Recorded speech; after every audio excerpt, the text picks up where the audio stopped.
32. That's the number. Not hundreds, not thousands. 32 geometric symbols, and they keep showing up everywhere. Caves in France, caves in Spain, rock shelters in South Africa. Sites scattered across thousands of miles of Ice Age landscape, separated by tens of thousands of years of human history. And yet there they are, the same marks, the same shapes, lines, dots, triangles, spirals, ladder-like grids, a strange V-shape, something that looks almost like a hashtag, over and over and over again. Now, if this were just a handful of sites, you could chalk it up to coincidence. Humans are pattern-making creatures. Maybe early people just independently landed on similar doodles the way kindergartners everywhere draw the same lopsided sun. But that explanation starts to fall apart when you actually look at the data, because these aren't random scribbles scattered randomly across cave walls. They're specific, they're repeated, and in some cases they appear to be deliberately placed in particular locations inside caves that required serious effort to reach. Dark, dangerous, deep inside the earth, where no one was living, where no firelight naturally reached. Someone went in there specifically to put those marks in those spots. So the obvious question, the one that keeps researchers up at night and has started genuinely heated arguments at archaeology conferences, is what are they? What were they for? Are we looking at pure decoration, the Ice Age equivalent of doodling on a notebook? Are we looking at some kind of tallying system? Early humans counting things, tracking things, maybe seasons or animal migrations? Could they be ritual shorthand? Symbols tied to shamanic practice or spiritual belief systems we can barely begin to reconstruct? Or, and this is the question that really lights up the conversation, could we be looking at something much more significant? Could this be the earliest recognizable attempt at a writing system? Humanity's first real language of symbols, that last possibility sounds almost too dramatic to take seriously. We generally think of writing as something that appeared around 5,000 years ago in Mesopotamia, clay tablets, cuneiform, the birth of recorded history. But the symbols we're talking about here go back 40,000 years. Some researchers argue even further. If even a fraction of what's being suggested holds up under scrutiny, it would completely rewrite what we think we know about the cognitive lives of our Ice Age ancestors. And look, this is exactly the kind of question where the evidence gets complicated fast, because we're not dealing with a Rosetta Stone situation here. There's no bilingual key, no inscription that bridges the gap between these marks and any meaning we can directly verify. What we have is pattern, repetition, context, and very careful statistical analysis. And depending on how you weigh those things, depending on which framework you bring to the evidence, you can arrive at very different conclusions. So that's what this is going to be. We're going to look at what these 32 symbols actually are and where they appear. We're going to dig into how researchers date Ice Age cave art and why that dating is messier than most people realise. We're going to talk about placement, about what counts as writing in the first place, about the leading theories ranging from lunar calendars to hunting databases to shamanic ritual maps to prehistoric mnemonic systems. And we're going to be honest about where the evidence is solid, where it's speculative, and where the science is genuinely still unsettled. Because here's the thing, this mystery is real. The 32 symbols are real. The debate around them is real, and the implications, if any one of the stronger interpretations turns out to be correct, are almost impossible to overstate. If you're listening to this right now, wherever you are, drop a comment and tell me where you are and what time it is there. I genuinely check those, and there is something almost poetic about people from completely different corners of the planet tuning in to think about marks made by humans who wandered Ice Age landscapes 40,000 years ago. Berlin at midnight, Sydney at breakfast, someone on a night shift in Sao Paulo. All of us connected to the same ancient mystery. Tell me where you are, and if you want to listen without any ads or background music, completely clean audio, you can follow this on Spotify. The link is in the description, and it genuinely helps keep this going. Alright, let's go back to the caves, way back, to the flickering torchlight and the cold stone walls and the 32 marks that somebody, a very long time ago, decided were worth making permanent. So let's start with a basic distinction that matters more than it might seem at first. When researchers talk about Ice Age cave art, they're really talking about two fundamentally different categories of things. On one side you have figurative images, horses, bison, mammoths, aurochs, deer, the occasional human figure. These are recognizable representations of the world, pictures of things that exist. On the other side you have what archaeologists call signs, non-figurative marks, abstract geometric shapes that don't obviously represent anything from the natural world. And it's this second category, the signs, that's at the center of everything we're about to explore. What do these signs actually look like? Think dots. Single dots, rows of dots, clusters of dots arranged in patterns. Lines, both single and bundled together like a handful of sticks. Triangles, zigzags and chevrons, spirals. Cross-hatched grids that look almost exactly like a modern hashtag. Shapes that researchers have named things like claviforms, which are roughly club-shaped marks with a rounded head on a narrower stem. Aviforms, which have a vague wing-like or bird-like spread to them. Tectiform, which look like little tent or roof shapes. Penniform, which resemble feathers or leaves. And then there are the ones that don't map onto anything familiar at all. Combinations of lines and curves that feel like they're almost spelling something in an alphabet you've never seen. Now, here's where the 32 number comes from. And it's worth being precise about this because the claim has sometimes been reported in ways that are slightly misleading. The researcher most associated with this finding is Genevieve von Petzinger, a Canadian paleoanthropologist who spent years systematically cataloguing signs from Ice Age sites across Europe. What she found, working through the records of hundreds of sites spanning roughly 30,000 years of human history, was that the total repertoire of distinct geometric sign types used across all of these sites appears to converge on a surprisingly small number. Around 32 recurring forms, not 32 signs, at any single site. Not 32 equally common signs, but 32 identifiable types that together seem to account for the vast majority of the non-figurative marks found across the European Ice Age record. That's a striking constraint.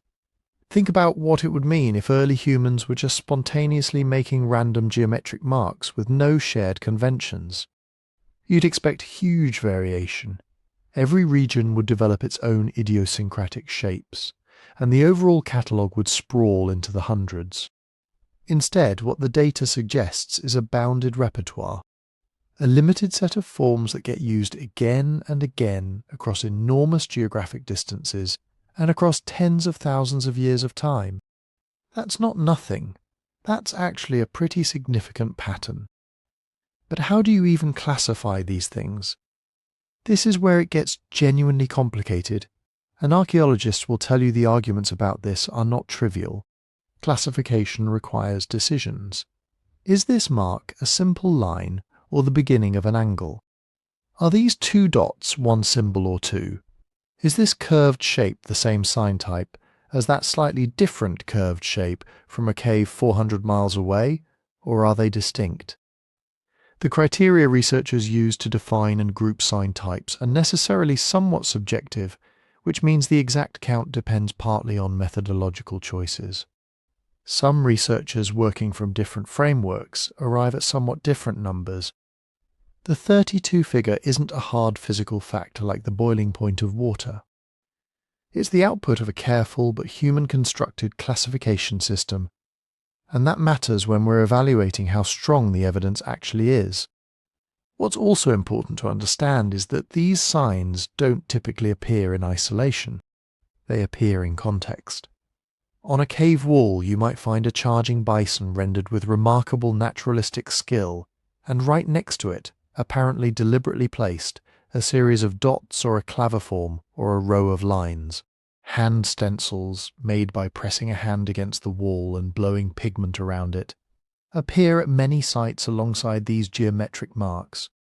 Sometimes the signs seem to interact with the animal images, placed on or near them in ways that feel intentional. Sometimes they appear in areas of the cave that have no animal imagery at all, just signs clustered together in patterns that suggest deliberate arrangement. The compositions are varied enough that no single explanation accounts for all of them, which is itself a clue that these marks were probably serving more than one function, or that the function shifted and evolved across thousands of years and thousands of miles of cultural difference. And here's the tension at the heart of everything. The repetition of these forms across such vast spans of time and space strongly suggests some kind of convention, a shared understanding when the same specific shape shows up in a cave in the Dordogne region of France, and at a site in Cantabrian Spain, and at a rock shelter in southern Africa, and it keeps appearing across tens of thousands of years, it becomes harder and harder to explain that away as coincidence or independent invention. Conventions, by definition, are shared. They exist between people. They imply communication, transmission, a social agreement about what a particular form means or represents. But, and this is a significant but, convention is not the same thing as language. It's not even the same thing as writing. We have plenty of conventional symbols in human culture that aren't language in any meaningful sense. Corporate logos are highly standardized and instantly recognized across vast distances. Religious symbols like the cross or the crescent appear consistently across enormous cultural territories. Heraldic designs follow strict conventions. None of these are writing systems. They carry meaning, they encode information, but they don't constitute a language in the technical sense that linguists use. So the mere fact that Ice Age people seem to have shared and transmitted a constrained set of geometric forms doesn't by itself tell us what those forms were doing. It tells us that something was being transmitted. Something was being maintained across generations and across geography, with enough fidelity that the shapes stayed recognizable. That is genuinely remarkable. It implies cultural continuity, teaching, probably long-distance contact between groups. But the nature of what was being transmitted, the actual content of these marks, remains stubbornly opaque. What makes this especially fascinating is the chronological spread. The earliest signs in the European record appear to go back at least 40,000 years, possibly further, to the very beginning of what archaeologists call the Upper Paleolithic, the period associated with the arrival of anatomically modern humans in Europe. But some of the same sign types appear in African sites that may be significantly older, a detail we'll come back to because it raises some very interesting questions about where this tradition actually started. And on the other end, these signs persist and evolve for tens of thousands of years, getting more complex in some ways, spreading into new regions, appearing in new combinations. That's a lifespan that dwarfs all of recorded history. Every writing system we know of, cuneiform, Egyptian hieroglyphs, Chinese script, the Phoenician alphabet, all of it together covers maybe 5,000 years of human history. We're talking about a tradition of geometric marking that may have persisted for 8 times as long, either as a remarkably durable set of cultural conventions, or as something else entirely, something we don't yet have a good name for. So when researchers talk about the 32 symbols, they're really pointing at a pattern that demands explanation. A constrained repertoire, shared across impossible distances, maintained across impossible timescales, appearing consistently enough that it cannot be hand-waved away, but resisting interpretation stubbornly enough that we still can't say with confidence what any individual mark actually meant to the person who made it. That gap between pattern and meaning is exactly where this whole debate lives. And filling it requires us to look very carefully at where these marks appear, what they appear alongside, and what the deep structure of their distribution might be telling us. Which means we need to go to the caves themselves. If you open almost any popular book or documentary about Ice Age art, you'd think this whole story takes place in a handful of famous caves in Western Europe. Lascaux, Chauvet, Altamira. Legendary, yes. But they're just the tip of a much bigger, messier iceberg. Archaeologists talk about a region they call Franco-Cantabrian Europe. That's basically southwestern France plus northern Spain, sliced through by the Pyrenees, but culturally more connected than divided. This is the densest cluster we know of. Hundreds of caves and rock shelters, many with both animal figures and those abstract signs. In the Dordogne, in the Vézère Valley, in the Périgord region of France, you get places like Lascaux, Font de Gaume and Rouffignac. Cross the mountains into Cantabria and Asturias in Spain, and you hit Altamira, El Castillo, Tito Bustillo. If you're looking for where the 32 signs have been documented most systematically, this is ground zero. When researchers like von Petzinger compiled their catalogues, the majority of their data points came from this Franco-Cantabrian belt. You see dots, lines, claviforms, tectiforms, penniforms, hand stencils, all playing out in different combinations from cave to cave, valley to valley. Some caves are like encyclopedias of the repertoire.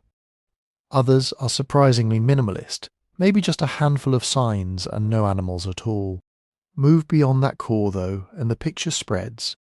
In the rest of Western Europe, you find decorated sites scattered from Portugal to Italy to the Alps. Southern France has important complexes in the Ardèche and Rhône regions. Northern Spain extends eastward into the Basque Country and Navarre. Italy has sites in Apulia and Sicily. There are decorated caves in Germany, Austria, even up into Britain during the warm interludes when ice sheets retreated. The same broad family of sign types keeps popping up, but not in a uniform way. This is crucial. It's not like every one of the 32 signs appears everywhere, all the time, in a nice, even distribution. Some sign types are heavily concentrated in particular regions and time periods. Others are rare, almost like local dialect words that only show up in one valley. Take tectiforms, those little roof or tent shapes. They're especially associated with certain French sites, and even there, they're not spread evenly. Or claviforms, the club-like shapes, very common in some Dordogne caves, practically absent elsewhere. Dots and lines are everywhere, but that's almost cheating. Dots and lines are the simplest marks you can make. So when people say these 32 symbols appear worldwide, we need to slow that claim down a bit and ask what worldwide is actually doing in that sentence. In the strict quantitative sense, the well-documented 32 sign repertoire is a European phenomenon, tied very specifically to the Upper Paleolithic, the period from about 50,000 to 12,000 years ago, give or take. Within that window, a lot of the famous Franco-Cantabrian caves cluster between roughly 40,000 and 15,000 years ago. Chauvet, at the earlier end, may push back toward 37,000 years or more. Others, like Lascaux, sit around 17,000 years ago. Still others, especially in northern Spain and the Pyrenees, are even younger, approaching the end of the Ice Age. The deeper you look, the more you see waves, not a flat line. Certain sign types spike in particular periods, then fade. Some seem to be invented, spread, and then fall out of use, while a few stalwart shapes, dots, lines, simple angles, just keep going. Worldwide enters the conversation when people notice that some of these geometric motifs have analogues far outside Europe. You see series of dots, simple ladders or grids, zigzags, chevrons, hand stencils, and other basic shapes in Upper Paleolithic sites, in Russia and Siberia, in southern Africa, in Indonesia, in Australia, in the Americas. There are red hand stencils in El Castillo in Spain, and there are red hand stencils in Sulawesi in Indonesia that are almost as old. There are cross-hatched engravings on pieces of ochre from Blombos Cave in South Africa that predate European cave art by tens of thousands of years. So one way to tell the story is, humans everywhere seem to converge on a limited set of simple geometric marks when they start doing symbolic things on rock. Lines, dots, chevrons, lozenges, cross-hatching. If you define your categories broadly enough, any parallel lines, any grid-like pattern, you can absolutely say that similar motifs show up on multiple continents over very long time spans. That's the sense in which people sometimes describe this as worldwide, but there's a second, stricter sense, and this is the one that matters if we're asking whether this was a single symbolic tradition, maybe even a kind of proto-writing. In that sense, you're looking not just for vague similarity, but for consistent, specific shapes used in comparable ways, embedded in comparable contexts over a defined period. And there the strongest case is still within Europe, across the Upper Paleolithic, with hints and precursors in Africa, and possible parallels in other regions that are suggestive but not obviously the same tradition. Another layer to this is time. The Upper Paleolithic is not a single moment. It's more than 30,000 years of history. If you compress that to the scale of written history, it would be like lumping ancient Sumer, classical Greece, Imperial Rome, medieval Europe, the Renaissance, and the Internet age into one undifferentiated period and expecting cultural continuity. So when we say these signs persist for 30,000 years, we're actually talking about multiple pulses of use across many generations of people who would not have recognized each other's languages, myths, or customs in any simple way. The fact that some sign types span that whole arc is extraordinary, but it doesn't automatically mean every group in that span was using them for the same thing. This is where mobility and contact become essential. Ice Age hunter-gatherers were not sedentary villagers. They moved seasonally and over lifetimes, often across hundreds of kilometers. Groups followed herds, tracked plant seasons, shifted routes as glaciers advanced and retreated. They met neighbors at shared hunting grounds, salt licks, flint outcrops, river crossings. Genetic and archaeological evidence from this period points to what you might call a braided landscape of human groups. Bands of a few dozen people nested within wider social networks that stretched over large regions. You don't need anything like global communication to explain how ideas move in that kind of world. You just need local contact repeated over centuries. A new way of organizing dots around an animal could travel the same way a particular spear point design does. One group sees it, adopts it, modifies it, passes it on. Over thousands of years, a motif could move from the Atlantic coast deep into continental Europe without any individual ever walking that entire distance. At the same time, we have to remember that our map of this symbolic universe is radically incomplete. The caves we know best are the ones that survive, are accessible, and have been excavated and documented by modern science. Limestone preserves paintings well. Deep caves that were sealed by rockfalls or sediment are like time capsules. Shallow rock shelters erode. Open-air sites weather away. Wood and bark and skin don't usually last tens of thousands of years. On top of that, there's a huge sampling bias built into our research history. Lascaux and Chauvet became famous. That fame attracted funding, equipment, interdisciplinary teams. They've been documented down to the millimetre, but there are countless smaller shelters, many with only a few engravings or a handful of faded signs, that have barely been surveyed, if at all. Eastern Europe, much of Asia, large swaths of Africa and the Americas are still drastically underrepresented in detailed sign catalogues compared to southwestern France and northern Spain. So when we say these 32 signs occur at X% of sites, we're really saying they occur at X% of the sites we've found in the regions we've heavily studied. With the classification systems we're currently using, that's still meaningful, but it's not the same thing as a full census of global Ice Age symbolism. Put all of this together and the picture gets more nuanced. There is a recognizable repertoire of geometric signs in Upper Paleolithic Europe, especially in the Franco-Cantabrian region. Some of those forms have suggestive parallels in Africa and elsewhere, both earlier and later. Their distribution is patchy in space and time, clustered in certain caves and phases, almost absent in others. Ideas could have spread through ordinary human mobility and local contact over many generations, without any need for a planet-wide symbolic conspiracy. And yet, even after we account for bias and gaps, the pattern doesn't disappear. The same oddly specific shapes keep coming back in different caves in different centuries, in association with different animals and different compositions.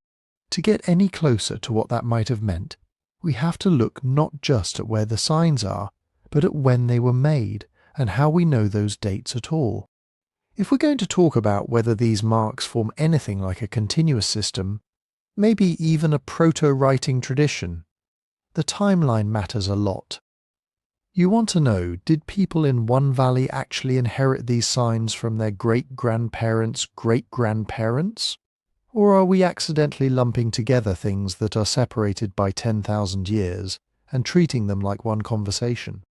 That's where dating comes in. And dating Ice Age cave art is awkward. It's not like a modern mural where someone scribbles Banksy 2009 in the corner. Cave artists didn't leave timestamps. What we have instead is a toolkit of methods, each telling part of the story, each with its own blind spots. When you see a nice, clean date in a museum caption around 32,000 years ago, that's almost always the polished tip of a very messy iceberg of uncertainty and argument. Start with the most famous method, radiocarbon dating. If the artist used charcoal, burnt wood or bone, either as a black pigment or in torches that smoked on the ceiling, we can try to date that carbon. Radiocarbon works because a radioactive form of carbon, carbon-14, decays at a known rate. While a tree is alive, it keeps taking in fresh carbon from the atmosphere. When it dies and burns, the clock starts. Measure how much carbon-14 is left in the charcoal, compare it to how much there should have been at the start, run it through a calibration curve, and you get an age. When you have a clean charcoal line that you're sure belongs to the drawing, this can be incredibly powerful.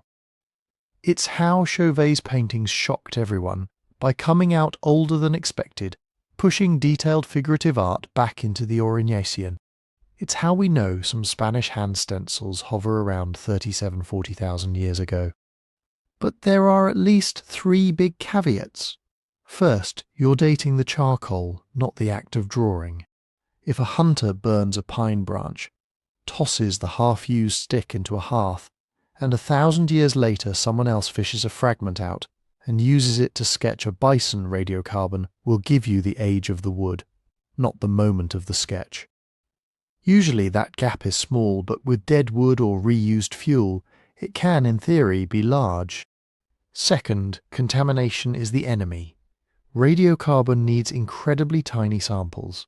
Scrape a thin line of pigment, mix it with even a small amount of modern carbon, from conservation chemicals, fungal growth, even careless breathing and touching, and your dates skew younger. Old carbon from cave soot or carbonate dust can skew things older. Labs are obsessively careful, but early work from the mid-20th century wasn't always up to today's standards. Some classic dates have been quietly retired or heavily revised. Third, most cave art isn't charcoal at all. It's iron-rich ochre, manganese, engraved lines cut straight into the rock. Radiocarbon can't do anything with pure mineral pigment. So the method that feels most straightforward to the public actually applies to a minority of images, and often only where you're willing to sacrifice a visible sliver of the artwork to sample it. So archaeologists turn to the cave itself. One of the cleverest approaches is uranium-thorium dating of calcite, the thin crusts of limestone that water deposits over time. Think of those milky films and tiny stalactites that slowly grow on walls and ceilings. When calcite forms, it traps a bit of uranium, which decays into thorium at a known rate. Measure the ratio and you get the age of that calcite layer.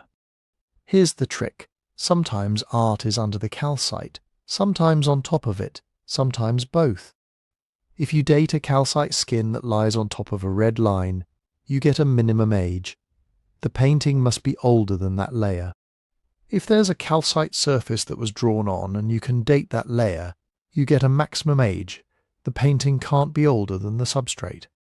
Bracket enough of these and you start to narrow down windows. This method has produced some of the oldest proposed dates for European cave art and for those famous Sulawesi hand stencils in Indonesia. Suddenly, you've got red motifs that might be over 40,000, even pushing 60,000 years old. But again, there are catches. Calcite doesn't form everywhere, and even when it does, it's often patchy or full of microscopic impurities.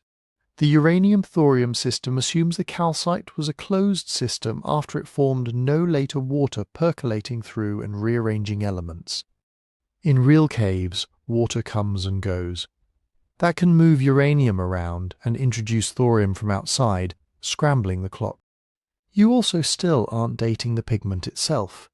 You're dating the calcite that at some point grew over or under this mark. If the art and the calcite are close together in time, that's great. If there's a long gap, your minimum or maximum age could be thousands of years away from the actual painting event. Because of those issues, uranium-thorium dates can be contentious. Tiny differences in which bit of calcite you sample, how you interpret microlayers, or which corrections you apply can shift the results. Some early spectacularly ancient dates have been challenged, or at least hedged with wider error bars. When physics and chemistry run out of road, archaeologists lean on context. Stratigraphy is the simple idea that, in undisturbed layers, older stuff tends to be deeper. In cave floors and entrance deposits, you might have hearths, tools, bones, and sometimes fallen fragments of painted wall or engraved blocks. If a decorated chunk is clearly sitting in a layer full of tools we know belong to, say, the Gravettian, that gives you a rough cultural age for the art. This works better for portable art and for shelters where there's a clear sequence of human occupation. Deep galleries, miles from the entrance, often have no stratified floor at all, just rockfall and calcite. Even where there are layers, burrowing animals, water action, and ancient digging can mix deposits. So stratigraphic arguments can be strong, but they're rarely precise down to a few centuries. You're often talking broad ranges, somewhere between 27 and 23,000 years ago. Then there's style. When people talk about the Chauvet style versus Lascaux style, they're noticing consistent ways of drawing, how horses' heads are shaped, how shading is handled, how certain signs cluster with certain animals. Over time, art historians built up relative sequences. This kind of naturalistic lion looks early, Aurignacian. This kind of elegant floating horse smells like mid-Magdalenian, and so on. Stylistic dating is useful. If you find an unknown cave whose bison look almost identical to bison from a site that's securely dated by radiocarbon, that's a clue. If certain sign combinations only ever appear with late Magdalenian fauna elsewhere, and you see them here too, that's interesting. But style is also the most debated method, because it packs in a lot of assumptions. It assumes that style changes in one direction, more or less steadily, and that distant groups share the same artistic timeline. It assumes that people didn't consciously revive old fashions or keep conservative styles alive for ritual reasons. We know from modern art history that styles can loop, fragment, and deliberately reach backwards. Paleolithic people weren't any less capable of that. Add to all this the physical messiness of caves themselves. Rock faces sprawl, moisture seeps in, surfaces flake off. Pigments fade, smear, and are accidentally touched or retraced. Sometimes later artists literally draw over earlier works. You end up with palimpsests where 3 or 4 layers of images are sitting on top of each other. In some cases, one animal figure might be 15,000 years older than another that's just a few centimetres away. Conservation interventions from the 19th and early 20th centuries added another layer of trouble. People washed walls, traced outlines with chalk, lit acetylene lamps that coated ceilings with soot. All of that can confuse dating attempts or even alter the chemistry of the surfaces we're trying to analyse. So, when someone shows you a neat diagram of sign X appears from 34,000 to 19,000 years ago, remember what's under that line. A handful of radiocarbon points, some uranium-thorium brackets, a few stratigraphic anchors, and a lot of stylistic inference, all wobbling on top of geological and preservation quirks. Why does this matter for the writing question? Because writing in any meaningful sense is about continuity, evolution, and transmission. An alphabet isn't just some shapes that people draw, it's a system that gets passed down, modified, standardized, and used in sequences over time. To argue that the 32 signs form anything like that, you need to be confident that when you see a specific ladder sign here and a similar ladder sign there, they're not only visually alike, they're historically linked. If a motif appears in one cave at 36,000 years ago and in another at 16,000 years ago, that's a 20,000-year gap. Is that evidence of incredible cultural persistence? A rediscovery of the same simple idea, two unrelated uses of a basic shape? The answer depends almost entirely on how tight and trustworthy your dates are. Similarly, if we want to trace changes, say, a simple dot becoming a standardized sequence of dots associated with certain animals, we need enough well-dated examples to see a pattern, not a mirage created by uneven sampling. If our earliest dated instance just happens to be the best preserved, we might think that's the origin, when really it's only the earliest survivor. The uncomfortable truth is that right now, the temporal resolution of Paleolithic cave art is coarse. We can often say early versus late Upper Paleolithic, sometimes narrow it further, but we rarely know whether two marks a valley apart were made in the same century or even the same millennium. That doesn't make the search for structure hopeless. It just means we have to be honest about the fuzziness of the timeline when we start talking about systems, scripts, and proto-writing. Before we can claim these signs were being used like a code, we have to look very closely at where they sit in the caves themselves, what they're next to, what they touch, and how they're composed. That's where placement starts to matter as much as age. If time gives us one axis to work with, space gives us the other. The when is fuzzy, but the where inside the cave is often very sharp. And that turns out to matter a lot, because Ice Age people weren't doodling on a sketch pad. They were choosing specific walls, specific corners, specific depths underground, and putting very specific things there. If you're trying to figure out what a set of recurring marks is doing, that real estate is your first big clue. Start with the most basic divide, deep cave versus entrance zone. Some of the famous sites, think Lascaux, Chauvet, Niort, have art many hundreds of meters from daylight. To reach those chambers, you have to squeeze through narrow passages, climb, sometimes crawl in the dark. Even with modern lights and safety gear, it's a serious effort.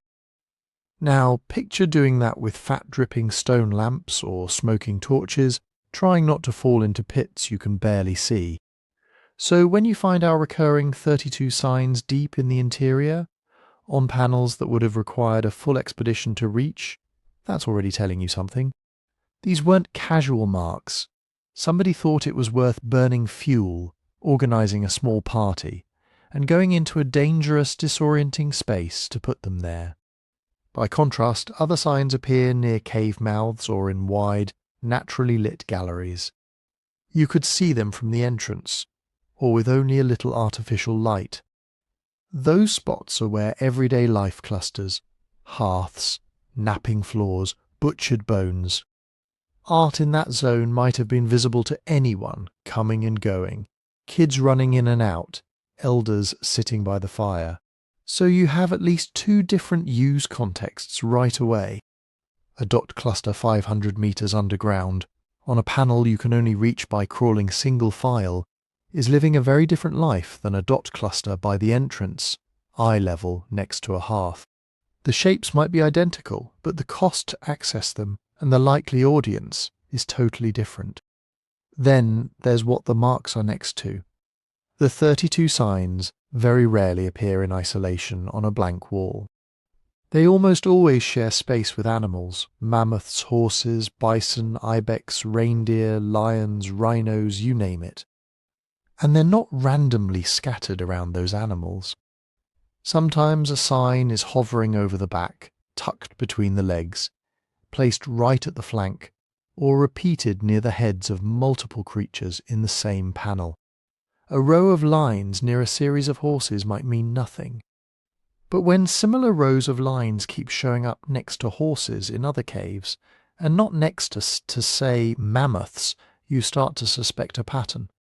Maybe the sign is tagging the species. Maybe it's referring to something about that animal's behavior: migration, mating, danger, luck. We don't know which, but the selective pairing hints that there's some kind of narrative or thematic relationship. This kind of mark belongs with this kind of animal. Sometimes different kinds of signs cluster on the same panel, as if the wall has been turned into a sort of information zone.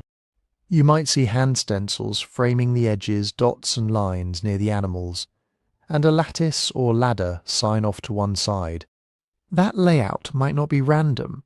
It could be a kind of spatial grammar: put this type of mark here, another type there, to structure the way people read the surface. Panel composition becomes crucial. Are the signs scattered, or are they forming sequences? Do you see 3 lines, then a gap? Then 3 more lines, always in that order? Do certain signs repeat at fixed intervals across a panel, like punctuation? Are they stacked vertically, running horizontally, spiraling around a central figure? Archaeologists have documented clusters that look suspiciously like ordered strings, dots progressing from one to many, sets of lines that seem to count up or down, barbed signs that appear at the end of animal sequences. You can't prove they're encoding numbers or calendar cycles just by looking, but you can say, these aren't slapped on at random. Someone cared about their arrangement. And again, the cave pushes you to think about audience. An image in a narrow side passage that only a few people can physically fit into is almost by definition intimate. A little panel set shoulder height in a dead-end alcove is the perfect spot for a small ritual, a whispered story, or teaching a child something important, one-on-one. If your 32-symbol sign appears there, you can imagine it functioning as a prompt. Here's where we talk about this animal, this season, this myth. By contrast, a huge central chamber with resonant acoustics and art at multiple heights could host 50 people at once. Marks in that kind of amphitheatre space might have been part of performances, storytelling, initiation ceremonies, group decisions. The same ladder sign, painted large and high in a great hall, is suddenly a public symbol, not a private note. Then there's the question of group identity. Some signs cluster regionally. A particular abstract shape might be common in one river valley and rare or absent in another, even when the animal art looks broadly similar. That has led some researchers to suggest that certain motifs functioned almost like logos or tribal marks, broadcasting who you are, where you're from, or which network you belong to. Placement fits that idea too. A highly visible sign at an entrance, or at a natural gateway deeper inside, could be a kind of territorial tag. This is our cave, our ancestors' place. Smaller variants of the same sign tucked into more hidden spots might then carry additional layers of meaning, accessible only to insiders. All of this depth, lighting, neighbours on the wall, composition, visibility feeds into the bigger question of function. Were these marks tools for hunting magic? Mnemonic hooks for stories and seasonal knowledge? emblems of clans and alliances, cues for teaching and initiation, probably some combination varying across time and region. But here's the key thing. Location can be incredibly informative without ever proving language. You can stand in front of a panel and say, with some confidence, this arrangement looks systematic. It's repeated elsewhere. Its position next to these animals in this kind of space suggests it meant something consistent to the people who used it. That's a long way from saying, this is a sentence. This mark stands for the sound bar, and that one stands for ra, writing.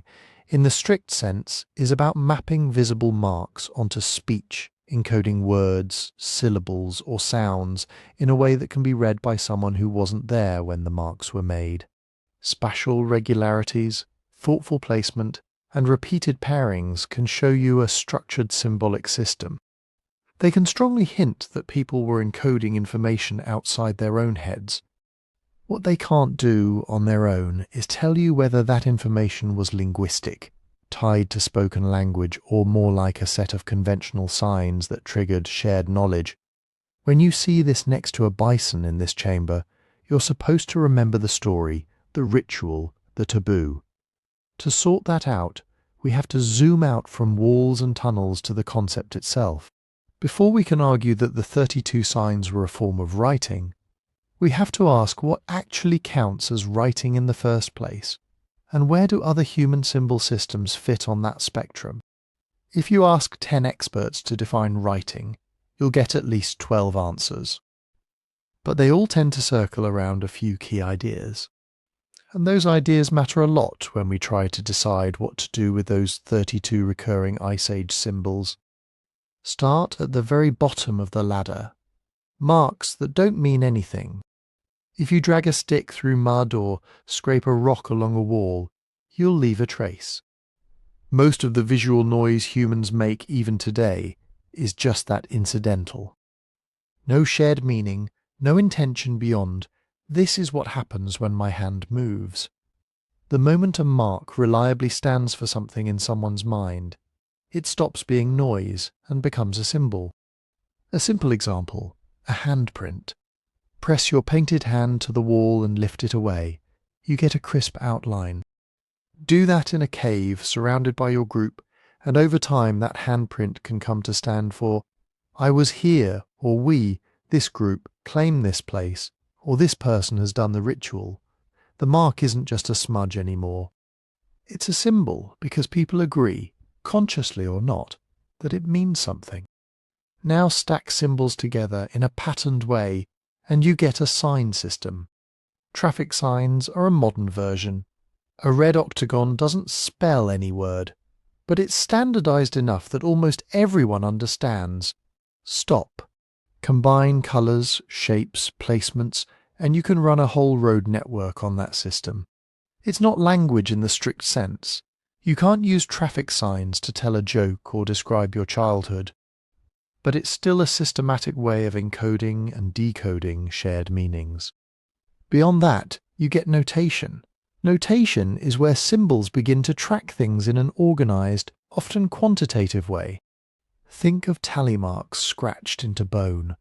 1 notch per animal killed, 1 per day passed, 1 per shell traded. The notches don't directly stand for spoken words, but they correspond to counts, intervals or categories that everyone in the group understands. The archaeological record is full of this kind of thing. You have 20,000-year-old bones with carefully grouped incisions that look like counting. You have Neolithic clay tokens, little cones, spheres and discs in different quantities, used in the Near East to keep track of sheep, jars of grain, or labour obligations. Later, some of those tokens get pressed into clay envelopes, then simplified into drawn marks, and eventually cuneiform. That entire story is one long gradient, from simple notation to full writing. So where do we draw the line? When does a sign system stop being just symbols and become writing? Most scholars would say that writing, properly speaking, does 3 big things. First, it has stable, conventional meanings. If a mark means horse on Monday and rain on Friday, it's not very useful. For writing to work, a community has to settle on relatively fixed associations. This shape equals this word, this sound, this idea, and maintain that stability over time and space. A scribe hundreds of miles away has to hear roughly the same thing in their head when they see the mark as the person who first wrote it. Second, it has combinatorial structure. Individual signs aren't just floating around on their own. They're arranged according to rules, an order that matters. In alphabetic writing, you combine letters into words. In syllabic or logographic scripts, you string signs or characters together in meaningful sequences. Change the order and you change the meaning. Dog bites man is not man bites dog. That ordered, rule-governed combination is a hallmark of full writing. Third, and most crucially, it can encode language, actual speech. A full writing system isn't just labeling things or counting them. It lets you represent spoken utterances, sentences, names, stories, prayers, laws. That doesn't mean every script is purely phonetic. Many, like early Sumerian or Egyptian, mix sound values with word values and semantic hints. But somewhere in the system there's a pathway from mark to speech. See the sign, recover at least part of what someone would have said out loud. That's what separates writing from, say, a map, a family crest, a star chart, or a modern subway diagram. All of those are sophisticated symbolic systems. None of them by themselves let you write down a conversation. This is why early notational systems sit in a grey zone. Those clay tokens in 6,000-year-old Mesopotamia were clearly meaningful. A cone stood for a small measure of grain, a sphere for a large measure, in a way that people in that economic network shared. Strung together, a handful of tokens could say, in effect, 3 small measures owed, or 5 animals delivered. That's powerful, but it's not yet writing. You can't record a myth with tokens. You can't spell a personal name. You're tracking quantities and categories, not transcribing grammar. Proto-writing is the next step up that gradient. This is where you get complex sign repertoires, hundreds of distinct shapes in some cases, used in relatively fixed formats to record information, land holdings, offerings to temples, ritual inventories. But the system doesn't consistently represent the sound structure of spoken language. Scholars can often infer what's going on from context and later scripts, but you can't, for example, reconstruct full sentences. The Indus signs are a famous candidate. So are some early Chinese oracle bone markings and Neolithic European symbol sets. They're clearly more than decoration. They might even encode names and titles. But whether they cross the threshold into full writing is still debated. So where do the 32 Ice Age symbols land on this spectrum? On one hand, they tick several boxes. They're abstract and standardized enough that a ladder sign in one cave looks strikingly like a ladder sign in another cave hundreds of kilometers away, that hints at conventional meanings shared across groups. They appear in repeated pairings and sequences, especially around animals, which suggests some kind of combinatorial use. This sign plus this animal equals this idea.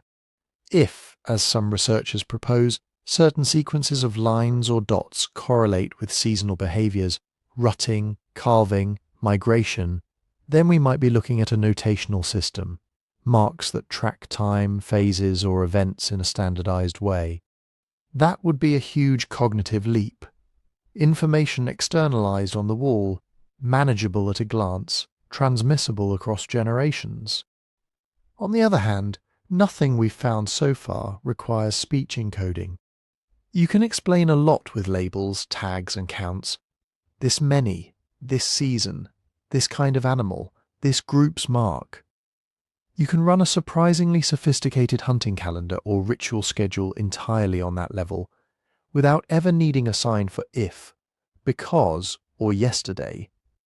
A repertoire of just 32 recurring symbols actually fits that notational profile pretty well.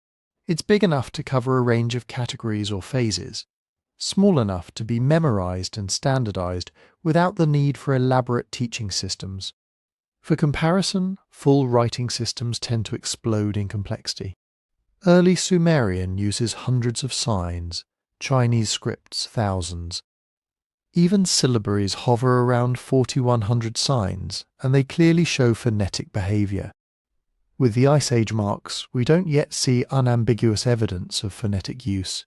No obvious rebus games where a sign is used for its sound value in another word. No long, ordered strings that look like they're encoding sentences rather than cycles or counts. No bilingual Rosetta Stone panels where a pictorial scene can be matched line for line with a symbolic sequence. So if we want to be fair to the data and to the people who made these marks, we need to set a clear test. What would actually persuade cautious scholars that these symbols are or are not a form of writing? Evidence in favour would look something like this: consistent sequences that are too long and varied to be simple labels or counts. Patterns where a sign's position relative to others clearly changes meaning. Potential phonetic behaviour, signs standing in for sounds in personal names or place names, and, in a perfect world, some kind of correlation with later, better understood scripts in the same regions. Evidence against would be equally systematic. Demonstrations that all known sequences can be explained as calendars, tollies, or categorical tags. Strong correlations between sign combinations and ecological cycles without any need to invoke speech. And a lack of any convincing phonetic behaviour even after exhaustive analysis. Right now, the 32 symbols sit in the middle of that spectrum.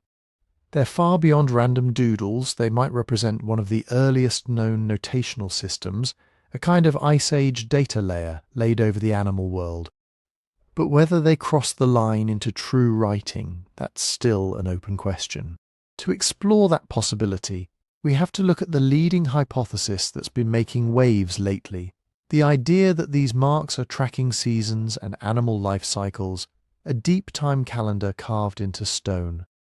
Imagine living in an Ice Age landscape without clocks, without maps, without a written word. Your year isn't divided into March and September. It's divided into when the reindeer cross the valley, when the salmon run, when the bison bulls start fighting, when the daylight shrinks to a few bitter hours. Miss the timing by a couple of weeks, and you don't just lose convenience. You lose calories. You risk your children going hungry for an entire season.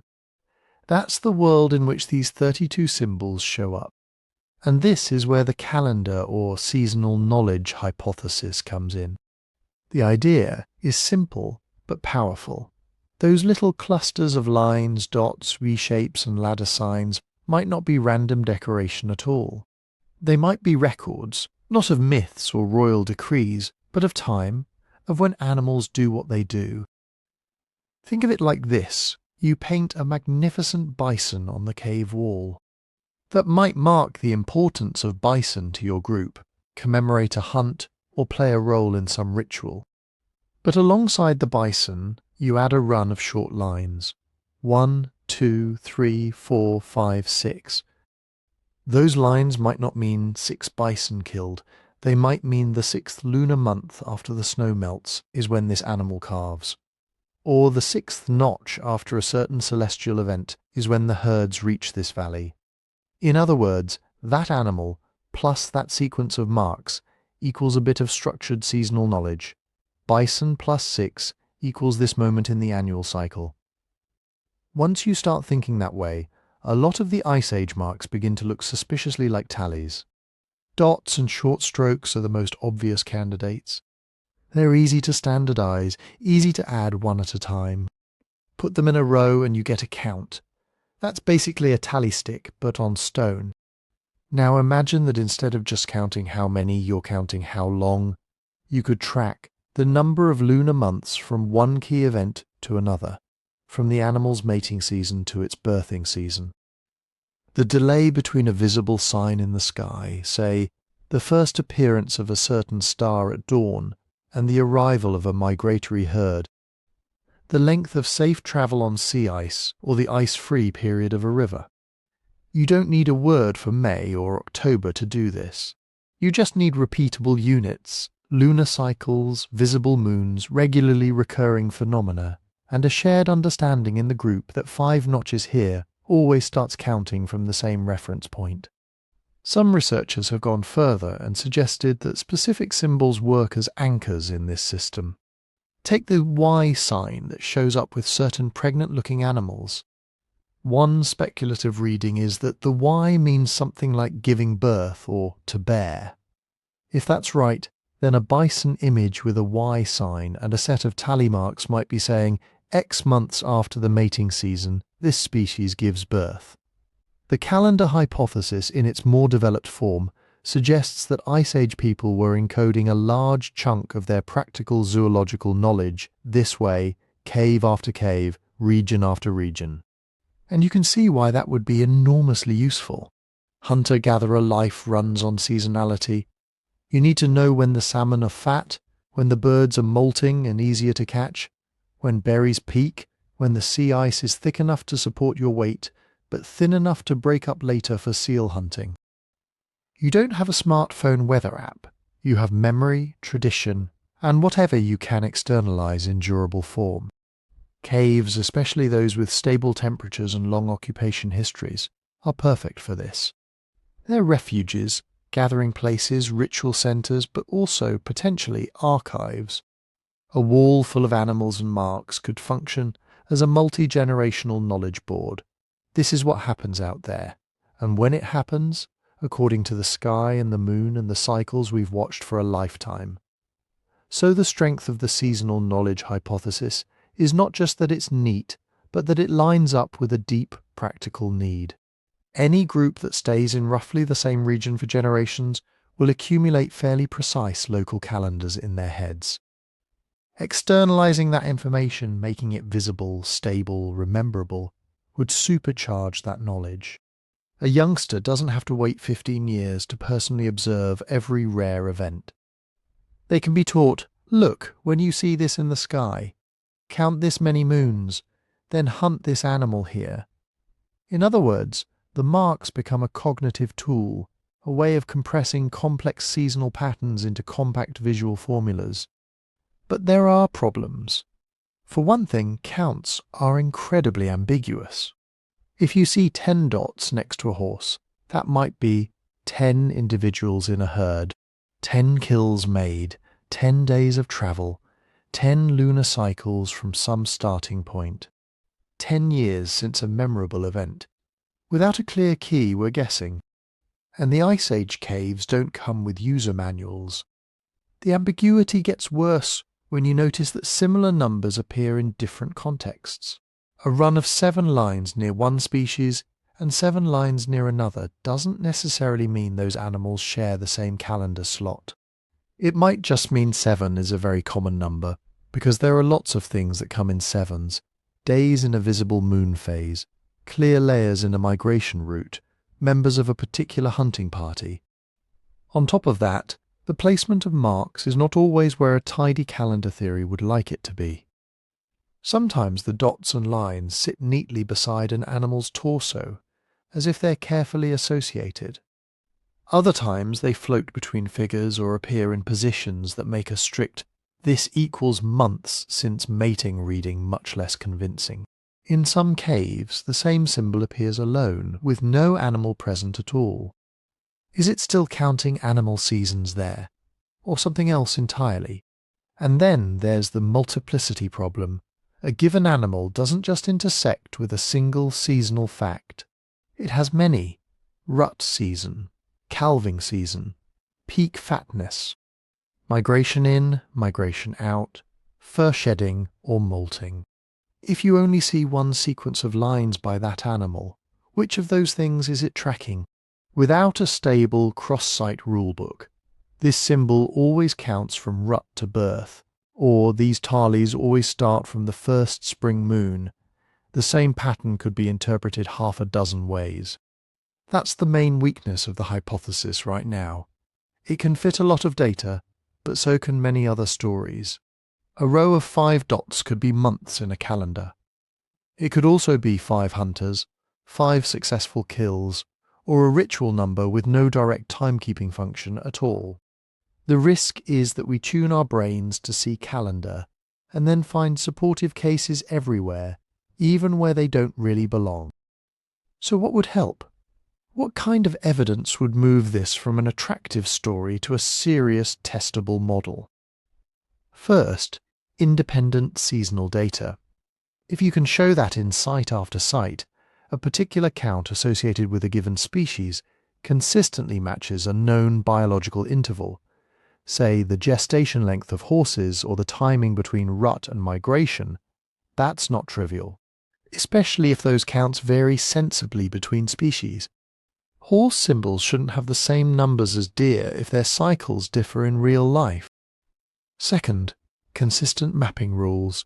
You'd want to see that counts always begin from the same kind of reference point, maybe from the first visible crescent moon after winter solstice, or from the reappearance of a certain star.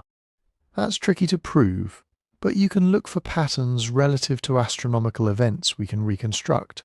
If a specific sign reliably co-occurs with animal imagery and clusters in parts of caves that align with certain celestial directions or light effects, that strengthens the case. Third, cross-regional stability. Do the same symbols behave similarly hundreds of kilometers apart? If the Y sign, hypothetically, always appears with animals in apparent late pregnancy poses and is paired with similar tally patterns across France, Spain and Italy, that's a much stronger argument for a shared semantic value than if it behaves randomly.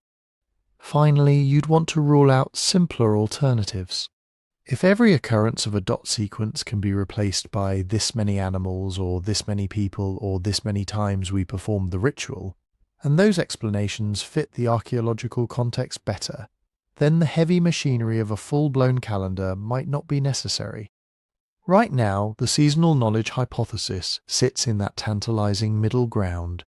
It explains why small, repeatable marks cluster around useful animals. It fits what we know about hunter-gatherer reliance on fine-grained ecological timing. It turns caves into something like libraries of practical wisdom. But until we can systematically tie specific counts and symbols to independently known cycles, biological or astronomical, it remains one hypothesis among several. And that brings us to another angle on these marks, one that meshes with the calendar idea but doesn't depend on it. The possibility that what we're seeing is a kind of Ice Age data layer laid directly onto the animal world. Not just when to hunt, but what to know about each species. Think about what a data layer actually is. On a map today you can toggle on roads or weather or restaurants, same landscape, different overlays of information depending on what you care about. Now imagine that Ice Age caves are doing something similar. The painted bison or horse or mammoth is the base layer, the thing itself, the animal as seen and remembered. But next to it, or over it, or tucked into its outline, is this compact cluster of extra signs. Lines, dots, chevrons, E's, crosses. Those little marks might be the data layer. Here is the animal. And here is what you need to know about it. If that's even roughly right, then the real question becomes, what kind of information would be worth encoding? The most obvious candidate is quantity. You go on a spectacular hunt. You bring down a huge bison. You paint it to mark the event. Adding 5 lines is an easy way to say, there were 5 of us, or we killed 5 animals, or this was our 5th big winter hunt. Ethnographic records from recent hunter-gatherers are full of this kind of thing. People carve or paint stick figures, animals, and then a simple count. How many hunters, how many kills, how many days of travel. No full writing system, just local conventions. These notches equals this many, but the possibilities don't stop at counting. Those marks could be about social identity, who you are in relation to the animal. A particular clan might consider itself people of the horse or children of the salmon. They might have an emblem, a certain zigzag, a special form of cross, a way of arranging dots that they attached to their animal in the cave. Not because they invented horses, but because in their stories their group's fate is tied to that species. You can see something like this in recent societies without formal writing. A hunting band might have a distinctive spear mark, a specific burn pattern, a little emblem scratched into wood or bone. It doesn't spell the name of the group, but everyone locally understands that sign equals those people. The same logic could extend into taboo and permission.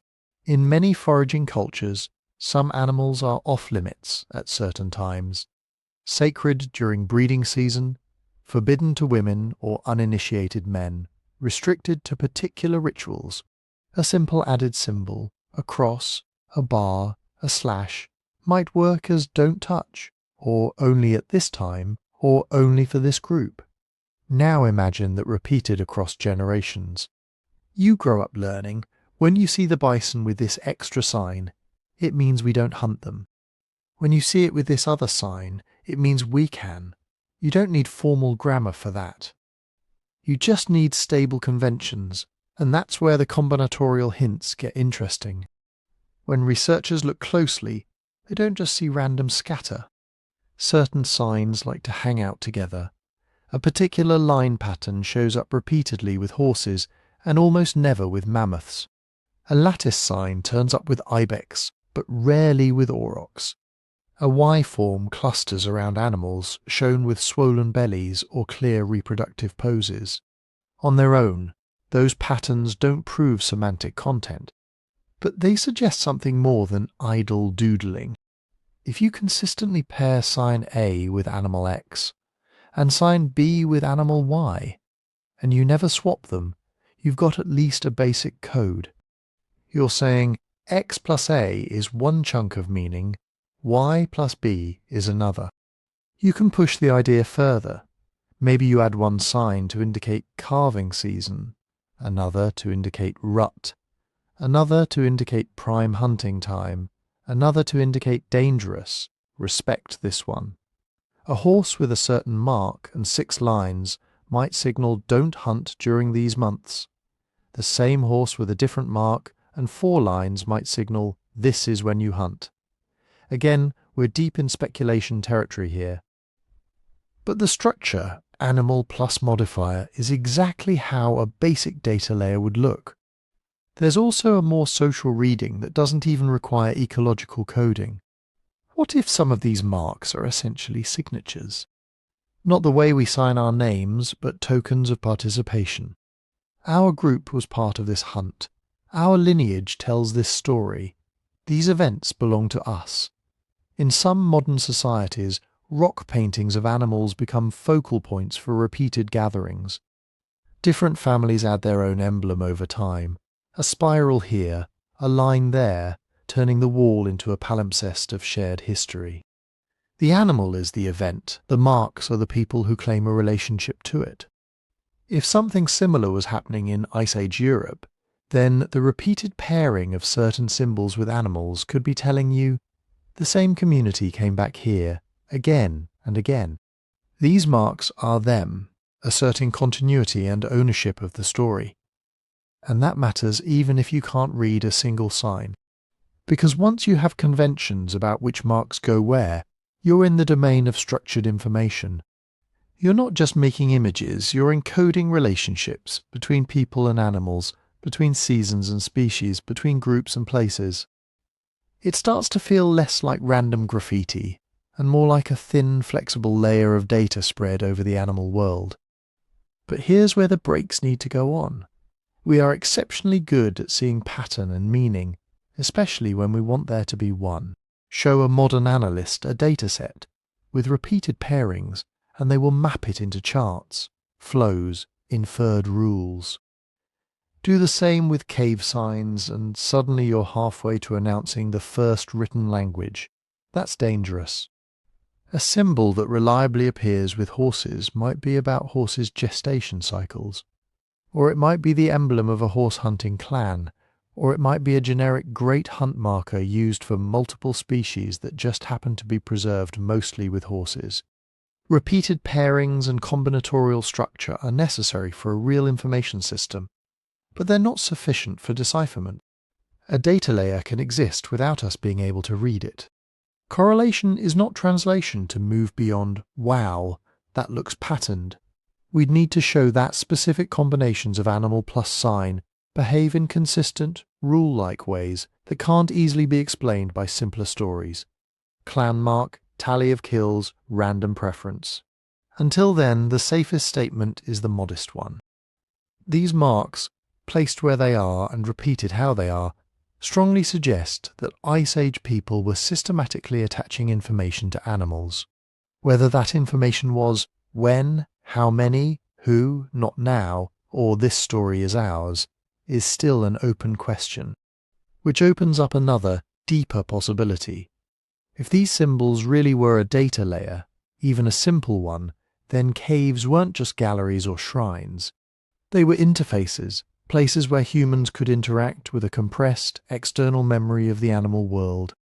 And once your species learns to do that, to pull meaning out of abstract marks in a stable place, the jump from data layer to sacred technology is not as big as it sounds.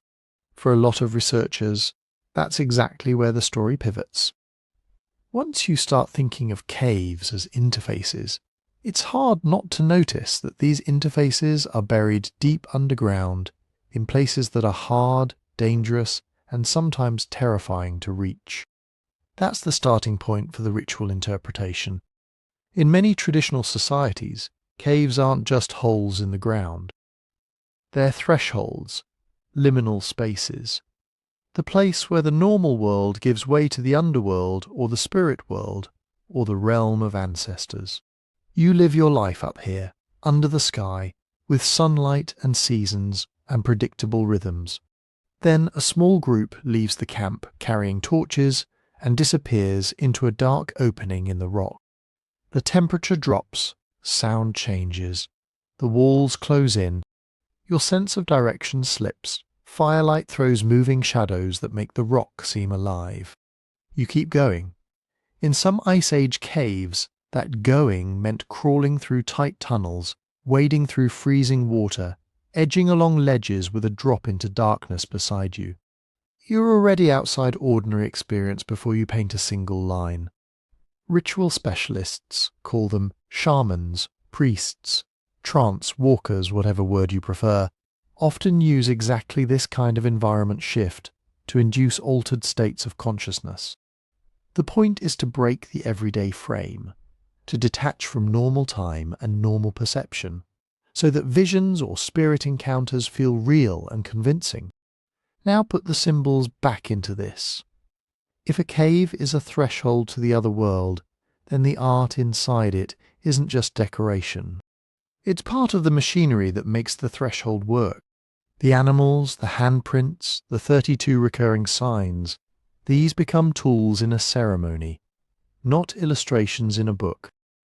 Some researchers have pushed this further by connecting cave art to a very specific kind of inner experience, entoptic phenomena. Entoptic just means generated within the visual system itself. Not images of deer or trees out there in the world, but patterns created by your own nervous system. You've probably seen some of them yourself. Press gently on your closed eyes and you may see grids, zigzags, flashes, radiating lines. In migraines or fevers or certain drug states, people report lattices, spirals, dots, nested curves, flickering chevrons. Neurophysiologists have mapped a lot of these forms. They aren't random. The structure of the visual cortex tends to produce a limited set of basic patterns when it misfires or runs outside its normal operating range. Now go back to the 32 signs. Abstract forms like zigzags, lattices, dots in clusters, branching lines, radiating shapes. They show up again and again in Paleolithic caves. They also show up on rock art from later periods, on ritual objects, in visionary art from shamans in the Amazon, Siberia, Southern Africa, Australia. You don't have to claim a direct line of tradition to notice the overlap. If altered states routinely produce certain geometric experiences, And if some people in Ice Age groups were deliberately seeking those states for ritual purposes, then it's not crazy to imagine that at least some of the recurring signs are externalized versions of internal visions. On this reading, the cave becomes something like a shared dream space. A shaman has a trance vision in the depths of the cave, zigzags of light, spinning grids, floating dots around a great bison or horse that feels alive and powerful. Afterward, they and their companions fix parts of that vision onto the wall. The next time a ceremony happens, the paintings don't just depict animals, they help participants enter the same vision again. The marks are like handles on the experience. This is where the strengths of the ritual interpretation really bite. The physical effort and danger of accessing some decorated chambers fits a world where not everyone is supposed to go there. It matches small, controlled ritual groups rather than casual crowd traffic. The placement of art deep inside, far beyond where you'd need to go for simple shelter or storage, makes sense if the journey itself is part of the ceremony. A descent into the earth, into darkness, into the belly of something sacred. And the repetition of certain geometric forms across thousands of years, in contexts that otherwise vary a lot, looks very much like the survival of a ritual vocabulary, a stable set of tools for managing extraordinary experiences. But here's the catch. Ritual symbols can be powerful, stable, and widely recognized without being writing in any strict sense. Think about the Christian cross, the Islamic crescent, the Buddhist wheel, the yantra, the mandala, the medicine wheel. These are charged images. They cue stories, doctrines, emotions, and practices. They can be combined, modified, stylized. They structure sacred spaces. But they don't, on their own, encode sentences the way a written language does. They're more like portals than propositions. The same could be true for Paleolithic signs. A ladder-like motif might signal, this is a place of passage, or here you contact a certain class of beings, or this is the route a soul takes after death. A series of dots might be the crowd of spirits, or the many eyes of an ancestor. A Y shape might be branching paths, or a female principle, or a place where choices are made, all deeply meaningful. All embedded in story and practice, none necessarily functioning as phonetic signs or grammatical markers. If we're not careful, it's easy to slide from "this was sacred" straight into "this was a script," because modern people tend to imagine that importance demands text. But a ritual system doesn't have to be linguistic to be sophisticated. So how do we keep this grounded, instead of drifting into romantic fiction? One way is to be brutally honest about what the evidence can and can't support. We can point to the extreme depth and difficulty of access in some caves and say, that's consistent with controlled, possibly ritual use. We can point to soot deposits, broken stalagmites, modified acoustics and say, people were doing more than just painting. They were transforming these spaces, maybe for ceremony. We can look at the overlap between entoptic patterns and common geometric signs and say, there's a plausible neurobiological basis for some of these forms in altered states. What we can't do is reconstruct the full cosmology of Ice Age Europe from a handful of repeating signs and our favourite shamanism textbook. We don't know what substances, if any, they used. We don't know their myths. We don't know who went into the caves or how often. We don't know whether the same sign meant the same thing everywhere, or whether local groups customized the shared vocabulary. Most importantly for our question, we don't know where ritual symbolism shades into information storage. A lattice that started as the grid I saw in a trance might, over generations, become the mark we use for this spirit, this season, this rule. A visionary symbol can harden into a conventional one. At some point, the boundary between sacred image and functional sign gets fuzzy. It's entirely possible that the 32 recurring symbols live in that fuzzy zone. Not full writing, not random doodles, sacred technology, a compact toolkit for triggering and stabilizing altered states, anchoring visions to specific animals and places, and maybe, just maybe, smuggling practical knowledge inside a framework of ritual. To figure out how far that went, we have to look at another capacity our ancestors were clearly developing by this time: the ability to use patterns and stories as memory devices, teaching tools, and shared reference points that outlive any single ceremony. Imagine you're a child in one of these Ice Age groups. You don't have books. You don't have maps. You don't have YouTube tutorials to replay when you forget how to make a spear point, or where the herds go in late autumn. What you have is people. Elders, hunters, midwives, ritual specialists. And what they have is memory. In small-scale oral societies, memory isn't a nice-to-have. It's infrastructure. If crucial knowledge dies with a few individuals, your whole group can pay the price the next hard winter. So humans get very good at something most of us barely think about anymore: externalizing memory without writing. We build memory palaces out of landscapes. This ridge means turn left to find the springs. That oddly shaped boulder is where the story of the great drought always gets told. This bend in the river is where the trickster animal fooled the ancestors and taught them a rule. We bind rules and facts into songs and stories because rhythm and narrative make them sticky. We attach information to bodies, scars, tattoos, hairstyles, ritual markings that tell you at a glance who's initiated, who's from where, who knows what. Now put the 32 signs back into this world. Once you stop imagining them as little fossilized letters in some lost alphabet, another possibility opens up. Maybe they're not trying to encode speech at all. Maybe they're trying to cue speech. In other words, mnemonics. A mnemonic system doesn't need to spell out every word of a story. It just needs to jog the memory of someone who already knows the story, the song, the route, the rule. Think about the way a musician uses a set list. On a scrap of paper you might see intro river, wolves home, lullaby, fire. To anyone else, that's a weird poem. To the band, it's an entire concert. Each one-word prompt unlocks hundreds of memorized lyrics and musical moves. Or think about how many religious traditions use images as anchors.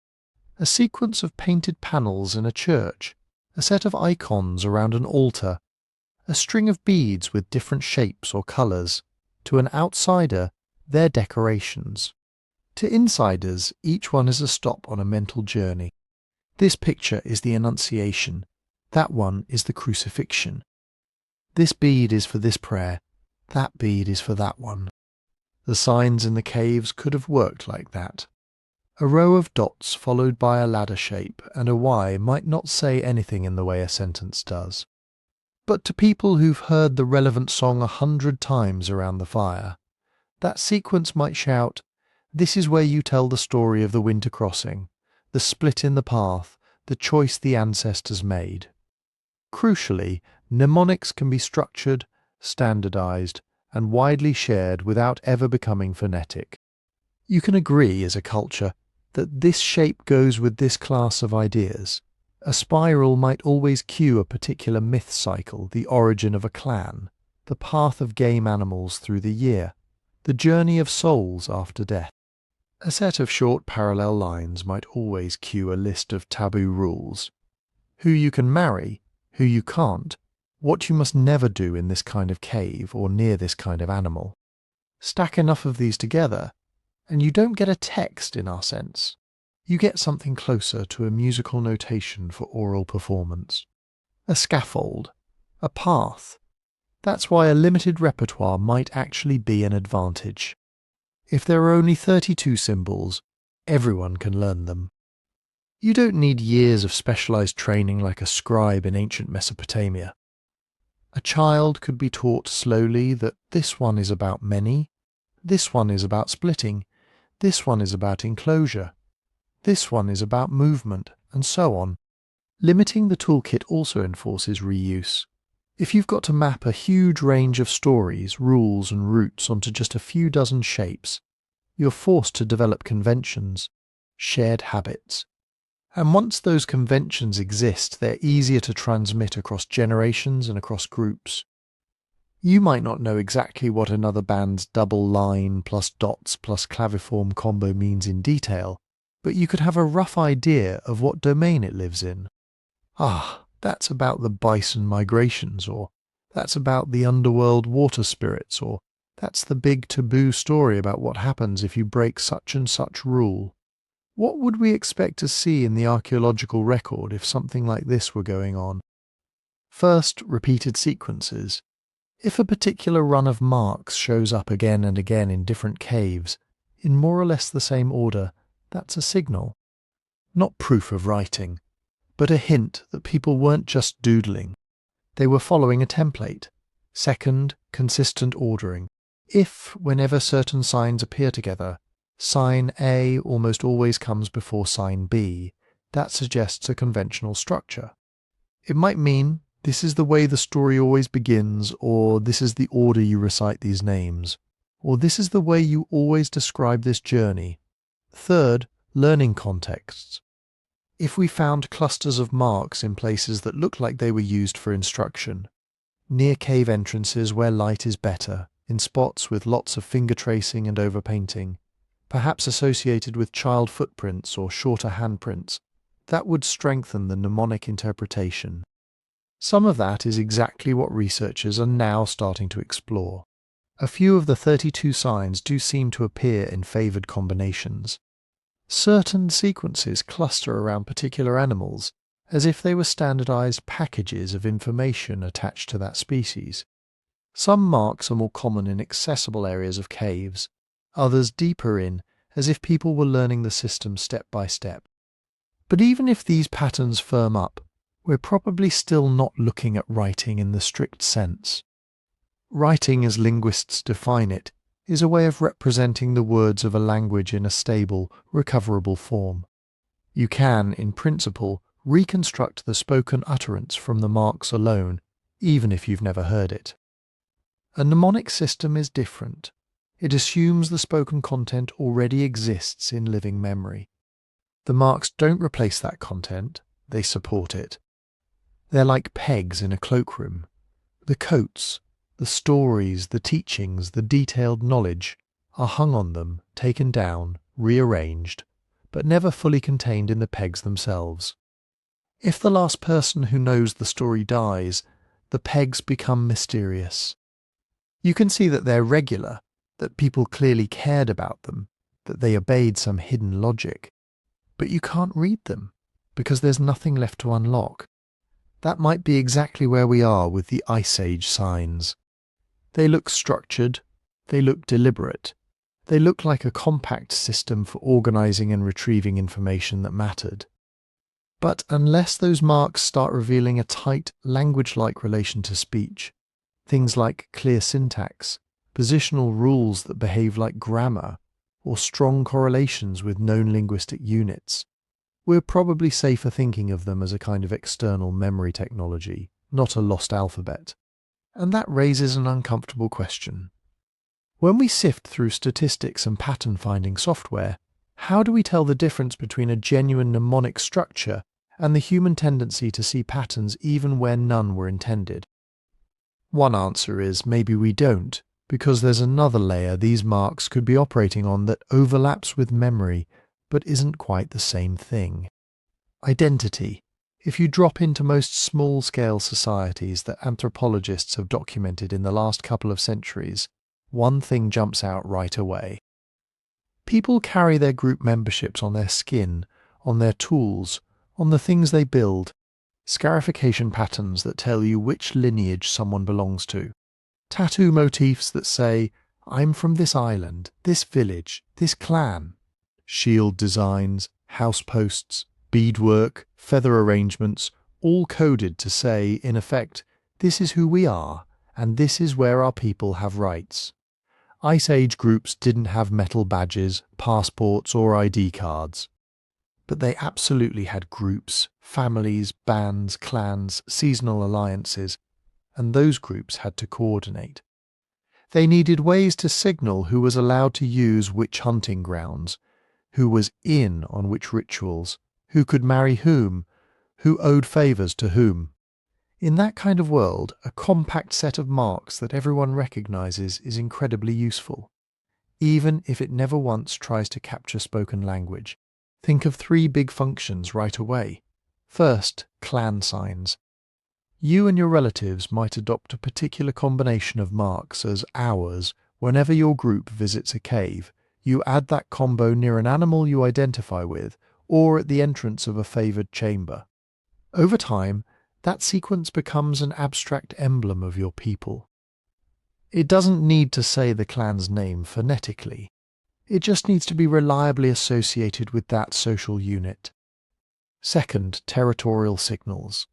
If a valley, a river crossing, or a particular cave niche is regularly used by one band in winter and another in summer, those places become contested zones of etiquette and expectation. Clear markers can reduce conflict. A certain symbol might mean, "This is a place we have used for generations. Approach respectfully, trade if you want access."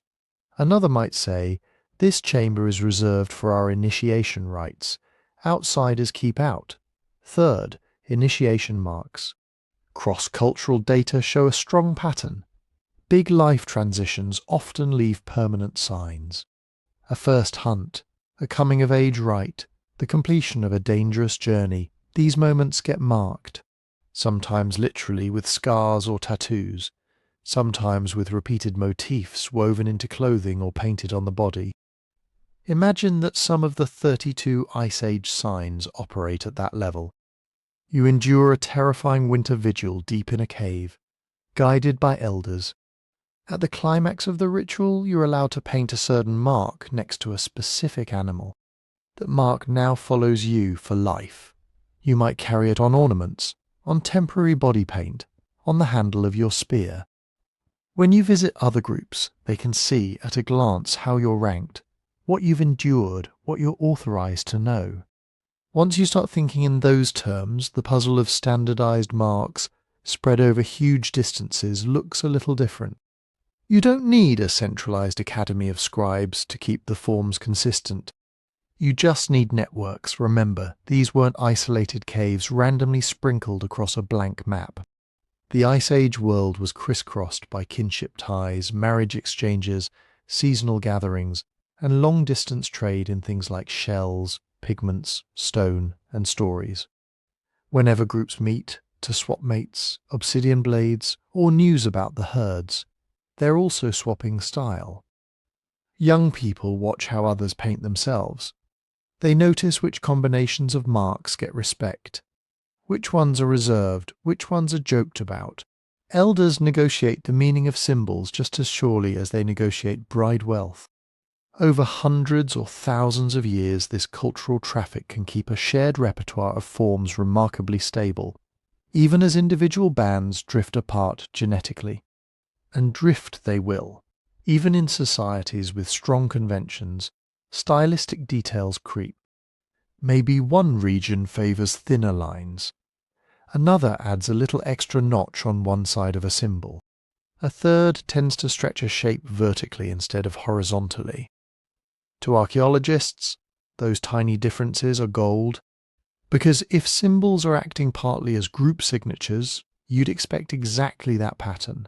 A stable core design, recognizably the same sign from Spain to Turkey, but with local dialects in how it's drawn. You can think of it almost like accents in spoken language. Everyone says the same basic sign, the same horseshoe, ladder, or V-shape, but in one valley it's almost closed, in another it's sharply angular, in another it leans. If you could see enough examples, you might start to see geographic clusters. This version belongs to the southwest, that one to the upper Danube. Time complicates this even further. Styles don't just vary in space, they evolve through time. If you track a particular symbol layer by layer through sediment, you might see it gradually change shape or drift in where it tends to be placed in caves, or shift in what it's associated with. Suddenly it starts appearing next to a new animal or in deeper chambers than before. Those changes can tell a story about contact and separation. If two regions show the same new twist on a symbol around the same date, that suggests recent interaction. Maybe people from one group migrated into the other's territory. Maybe a ritual specialist who used that variant travelled widely and became influential. If, on the other hand, an area keeps using a very old form of a sign, long after neighbouring regions have moved on, that hints at isolation. The style is conservative because there's less cultural traffic updating it. This is how archaeologists actually test identity hypotheses. They don't just point at marks and say, these feel like clan symbols. They count. You can catalogue every occurrence of a sign across hundreds of sites. Note its exact shape, size range, placement, and what other signs or animals it clusters with. Then you slice that data by region and by time period.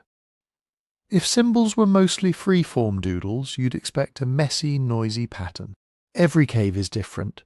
No consistent geography, no clear temporal sequences. If they're functioning as part of an identity and network system, you'd expect more structure. Certain symbols would peak in specific regions. Some combinations would be strongly favoured in certain river basins or mountain corridors. New variants would arise in one zone and then slowly radiate out along plausible travel routes. You could even look for border effects. Caves near the edges of different cultural regions might show mixed dialects of the symbols, just as people in linguistic borderlands often code switch. All of this can end up looking uncannily script-like. You have a fixed inventory of repeatable signs. They're standardized enough that you can classify them. They're combined in patterned ways. Their distribution across space and time reveals clear structure. The whole system is learned, transmitted, and tightly bound to social rules. But it's crucial to see what's missing. In a true writing system, the primary job of the symbols is to represent language, to stand in for words, syllables, or sounds, so someone who doesn't already know the content could, in theory, reconstruct it. In an identity marking system, the primary job of the symbols is to represent relationships. Who we are, where we belong, what rights we claim, which rituals and stories we are authorized to carry. Those marks might incidentally cue particular phrases or chants. This is our clan name, recite it now, but their meaning isn't a string of phonetic units.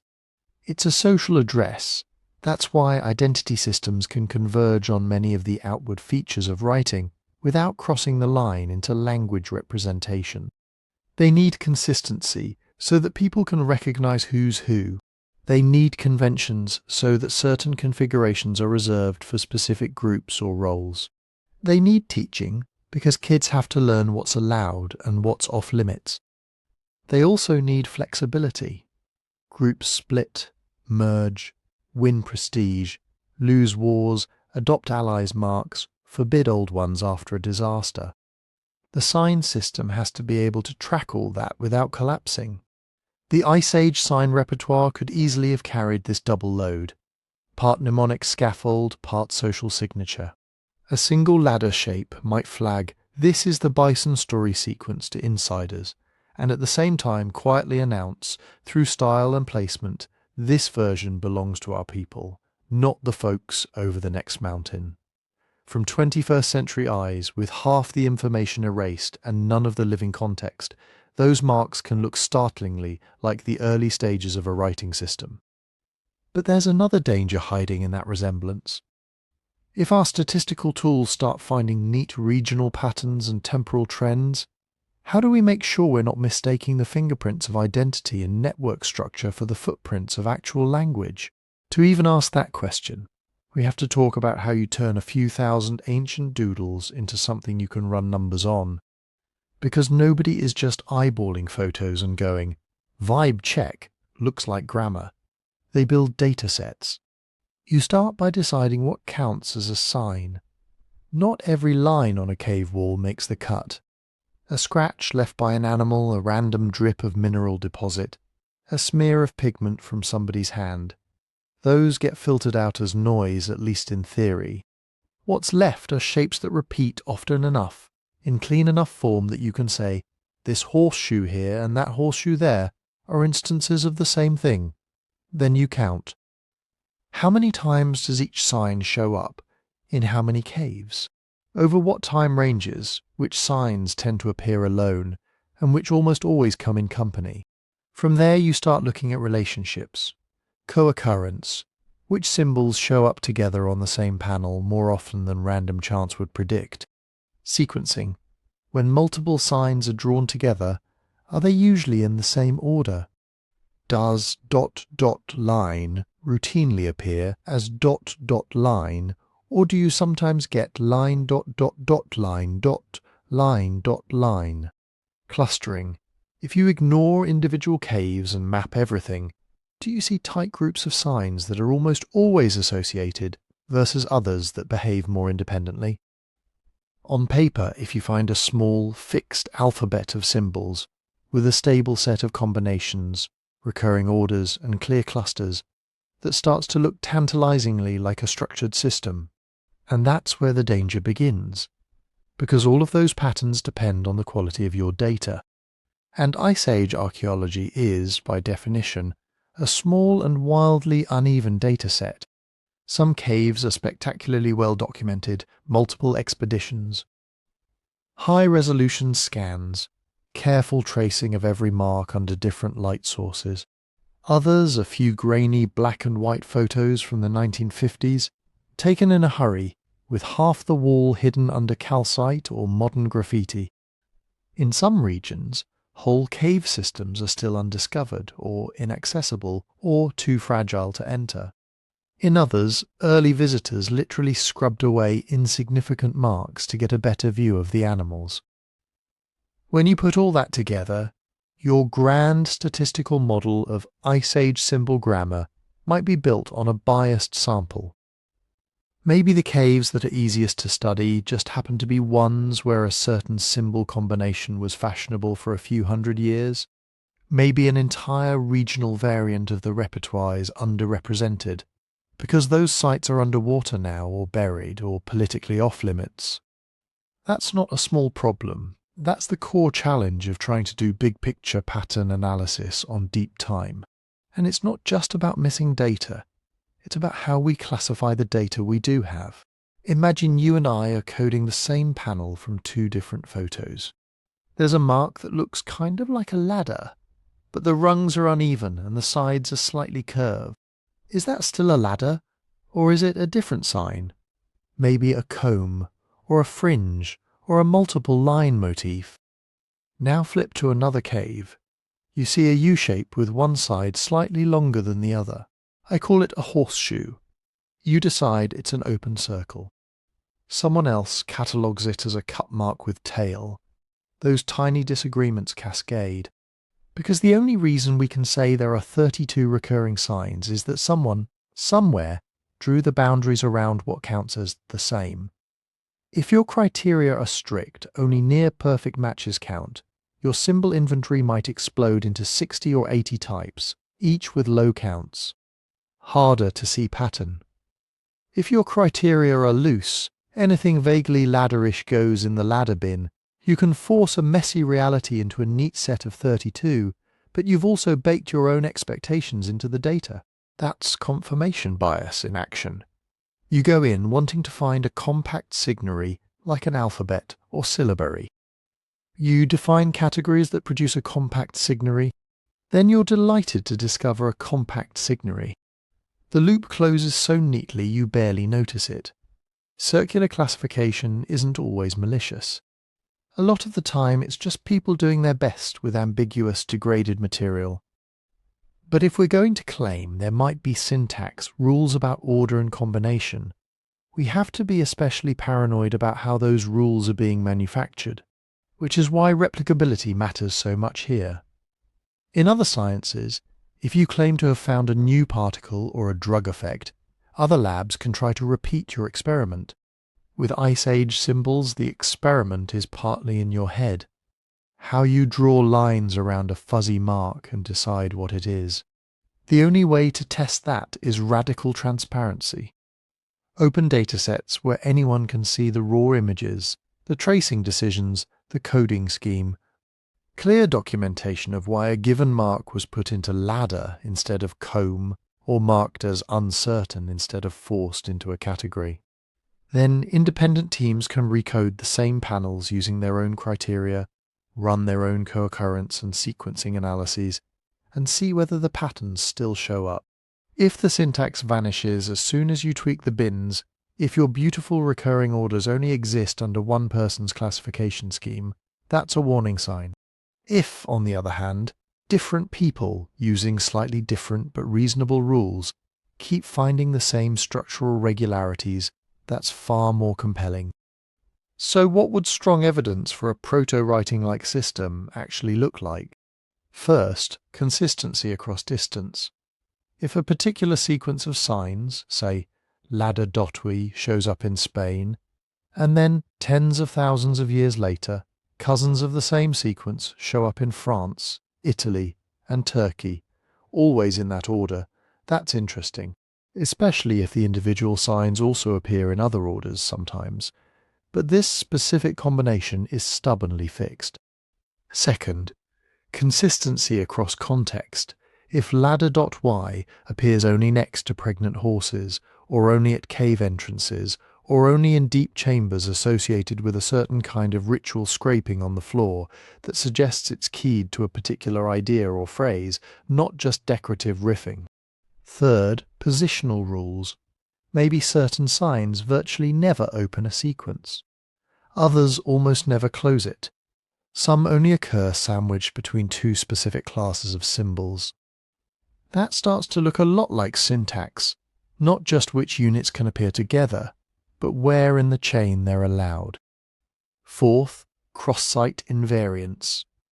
If you strip away local style differences, fat ladders versus skinny ladders, 3 rungs versus 4, and still find that, statistically, the abstract pattern ABC behaves the same way in widely separated regions, that hints at a shared underlying rule system rather than independent invention. And finally, resistance to noise. A real syntactic pattern should hold up when you add more data. As new caves are discovered and documented, the core rules emerge more clearly, not less. You don't keep having to invent exceptions or carve out special cases to protect your favourite hypothesis. Right now, we're nowhere near that standard. We have suggestive co-occurrences. We have hints of preferred orders in small samples. We have some intriguing clustering by region and time. Enough to justify curiosity. Absolutely not enough to declare, here lies the first human writing, and that's the tightrope. Our pattern-seeking brains love to turn coincidence into code. Give us 32 recurring marks spread over 30,000 years and half a continent, and we will invent grammar if you leave us alone with the spreadsheets long enough. The trick is to use statistics as a brake on imagination, not just as jet fuel. To keep asking with every pattern we find, is this really structure in the Ice Age world, or is it scaffolding in our own heads? Because until we can tell those apart with some confidence, any claim about these symbols being language, even a tiny embryonic half-formed kind of language, has to stay in the realm of possibility, not conclusion. So let's push that possibility to its logical limit. If these marks were the first writing, not just social signatures or ritual cues, but genuine attempts to pin spoken words to durable signs, what would it take to actually decipher them? To understand what that would take, we have to look at how every other ancient mystery script has been cracked. Because nobody ever deciphered an unknown system just by staring at it really hard and waiting for meaning to pop out. You need anchors. When Champollion cracked Egyptian hieroglyphs, he had the Rosetta Stone. The same text written 3 ways: hieroglyphic, demotic, and Greek. He already knew Greek. That gave him names, sentence boundaries, repetitions he could trace across scripts.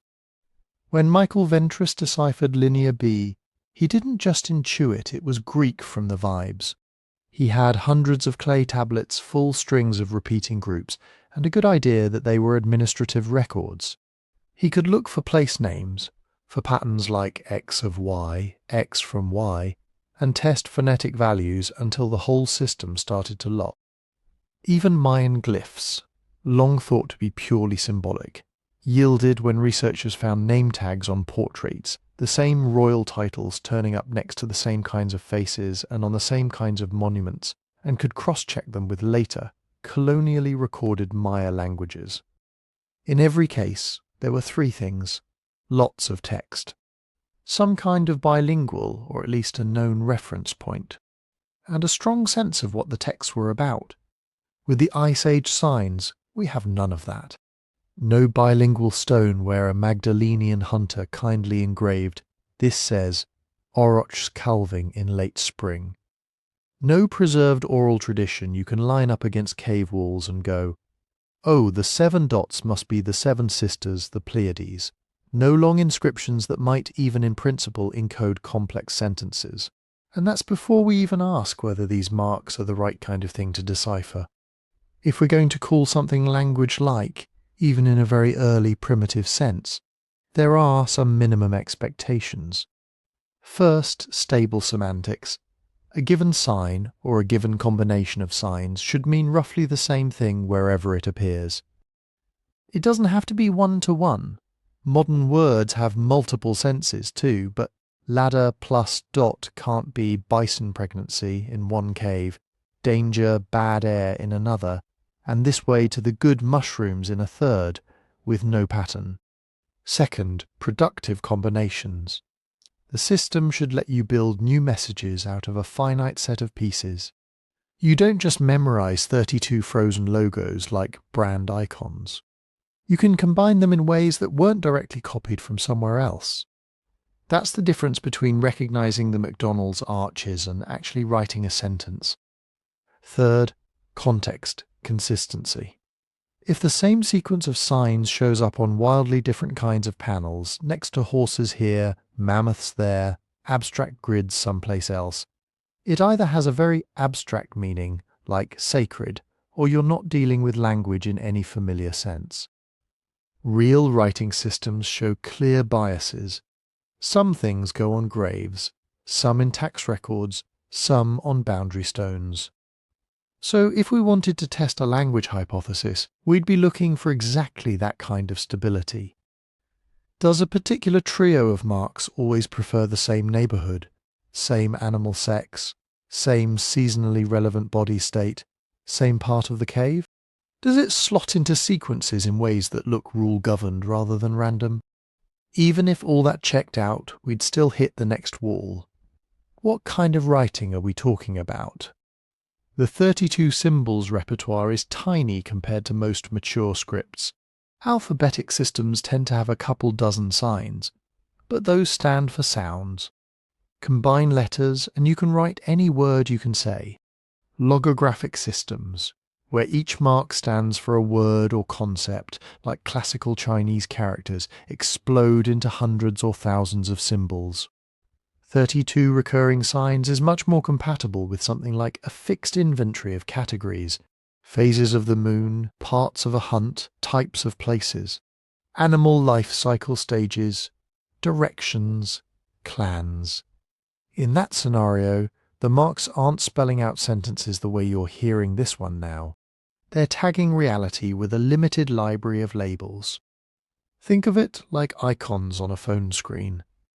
You can express a surprising amount with just a handful of pictures: map pin, heart, warning triangle, check mark. But you can't write Hamlet in emoji without doing absurd amounts of interpretive work. It's entirely possible that Ice Age people were using these symbols that way, as a robust, meaningful code, but not a code that mirrors spoken language sound by sound. And if that's true, decipherment might not look like assigning consonants and vowels. It might look like reconstruction of a semantic codebook. You'd be trying to answer questions like, does this symbol track time? Does that cluster always correlate with reproductive status in animals? Is this mark essentially saying, here, now, soon, south, many, dangerous, owned by us? You'd never be able to translate a panel as, On the second new moon after the snow melts, the salmon return here. But you could end up with something like spring soon, fish many place. That's still writing in a broad anthropological sense, durable, conventional marks that carry specific information across space and time, but it's not phonetic writing. It's a log of categories, and that brings us back to why decipherment is so hard with what we have now. Most known scripts were cracked because of redundancy. Hundreds, sometimes thousands of inscriptions, often saying boring, repetitive things. So-and-so, son of so-and-so, offers 3 measures of barley to the god of wherever. Grain deliveries. Tax lists, calendars, king lists. Boring is gold for codebreakers. Ice Age caves, in contrast, give us small snippets. A handful of signs here, a short string there, spread over 30,000 years and half a continent, with huge gaps where sites either never existed, were never decorated, or simply haven't survived. We don't yet have the kind of dense, repetitive corpus that lets you say, oh, this 4-sign cluster appears 80 times, always in the same position relative to this animal, so it's probably a stock phrase or fixed label. And we certainly don't have that bilingual anchor. No surviving hunter-gatherers left us a glossary of the ancestors' cave marks in a language we can still speak. But that doesn't mean we're stuck forever. The history of decipherment is full of moments when a single new find flipped the table. The Rosetta Stone was just one stela lying in a fort wall. The key Maya breakthroughs depended on a handful of monuments with particularly clear name patterns. Linear Elamite, another ancient script, only started to yield in the 2020s when new inscriptions were documented in high detail and compared systematically. For the Ice Age signs, the next Rosetta Stone probably won't be an actual bilingual chunk of limestone. It might be something more subtle, like a newly found cave where long repeated sequences of signs accompany a seasonal migration route. A cluster of sites in one valley, all decorated within a few centuries of each other, where the same symbol strings recur in strongly patterned ways. Or a massive improvement in data quality. High-resolution, multispectral recordings of known caves revealing faint, previously invisible marks that turn our 32 signs into 40 or 20, or show new sequence patterns we simply couldn't see before. Better dating could help too. Right now, a lot of these marks have very fuzzy age estimates. If you can pin them down more tightly, not just sometime between 35,000 and 20,000 years ago, but this sign sequence appears within a 1,000-year window, then vanishes, you can start tracking how the system evolves. Do new signs appear and old ones drop out, like slang? Do combinations spread geographically over time, like memes moving along trade routes? That kind of temporal resolution is essential for any serious decipherment attempt. You don't treat a living, changing code as a single frozen language. So where does that leave us? Right now, the language hypothesis is plausible in a very broad, low-resolution way. It is plausible that these marks formed a conventional system with shared meanings. It is plausible that some combinations encoded structured information, time, place, quantity, life cycle stage, in a way that nudges up against what we might fairly call proto-writing. It is not, with current evidence, plausible to claim that we can read them in anything like the way we read Sumerian tablets or Egyptian tomb walls. We're operating in a zone of disciplined speculation. We can sketch what a decipherment would require: lots more data, better dating, radically improved recording, patterns that survive independent reanalysis, and ideally some external correlates, seasonal bones, migration evidence, that line up with what the symbols seem to say. Until then, every proposed translation is a hypothesis wearing confidence it hasn't earned. But that doesn't make the hunt pointless. If anything, it makes it more interesting. Because even if these marks never quite cross the threshold into full writing, the process of chasing that possibility forces us to sharpen our tools, refine our methods, and ask better questions about what information deep-time humans thought was so important they had to carve it into stone. And that brings us to where the mystery stands today, and what the latest research is and isn't actually claiming. So let's pause for a second and take stock. We started with a simple, almost childlike question: if the same 32 symbols keep turning up in Ice Age caves from Spain to Turkey over thousands of years, did our ancestors quietly invent writing 20,000 years before Sumerian accountants ever pressed a stylus into wet clay? By now, that question should feel less like a yes or no trivia fact, and more like a not, because on one side, this really might be proto-writing case is surprisingly strong. You have a limited recurring sign set. You have evidence of non-random placement, particular marks gravitating toward particular animals, particular body zones, particular parts of caves. You have sequences, not just isolated doodles, and they show hints of structure, certain signs tending to cluster, to repeat, to appear in similar positions relative to each other. You have temporal depth. This isn't one eccentric group in one valley inventing a private code for a century and then vanishing. The repertoire persists and spreads across both space and time. Put that together and you're no longer looking at random graffiti or purely individual expression. You're looking at conventions, shared habits, a codebook of some kind. And that nudges very close to how anthropologists define writing in the broad sense: durable, standardized marks that carry agreed-upon meanings beyond the here and now of speech. On the other side, the pump the brakes. This is not the first alphabet camp has powerful points too. 32 symbols over tens of thousands of years is actually not very much information. The strings are tiny by epigraphic standards, 2, 3, maybe 5 signs in a row. No long paragraphs, no obvious sentences, no dense clusters you can mine for grammar. We don't see clear, unambiguous evolution of the system the way we do with later scripts. No obvious stages where a sign set expands, splits, or gets repurposed in ways you can track like sound changes in language. And crucially, we have zero independent check. No bilingual. No attached objects with known functions. No matching oral tradition. Nothing that lets you say, if this interpretation is right, the bones in this pit should all be from spring kills, and then go dig and see. So both sides are leaning heavily on patterns, but patterns alone can mislead you. Human brains are ruthless pattern detectors. That's how we survived. It's also how we end up connecting constellations into animals and heroes, or seeing faces in power outlets. The Ice Age symbol debate lives right on that edge, between real signal-bearing structure and our talent for imposing order on noise. What can we say without cheating? We can say that Upper Paleolithic people had a shared graphic vocabulary. That's not in doubt. You don't get the same 30-odd marks spread over continents and millennia unless some symbols mattered enough to copy. We can say those marks weren't purely decorative.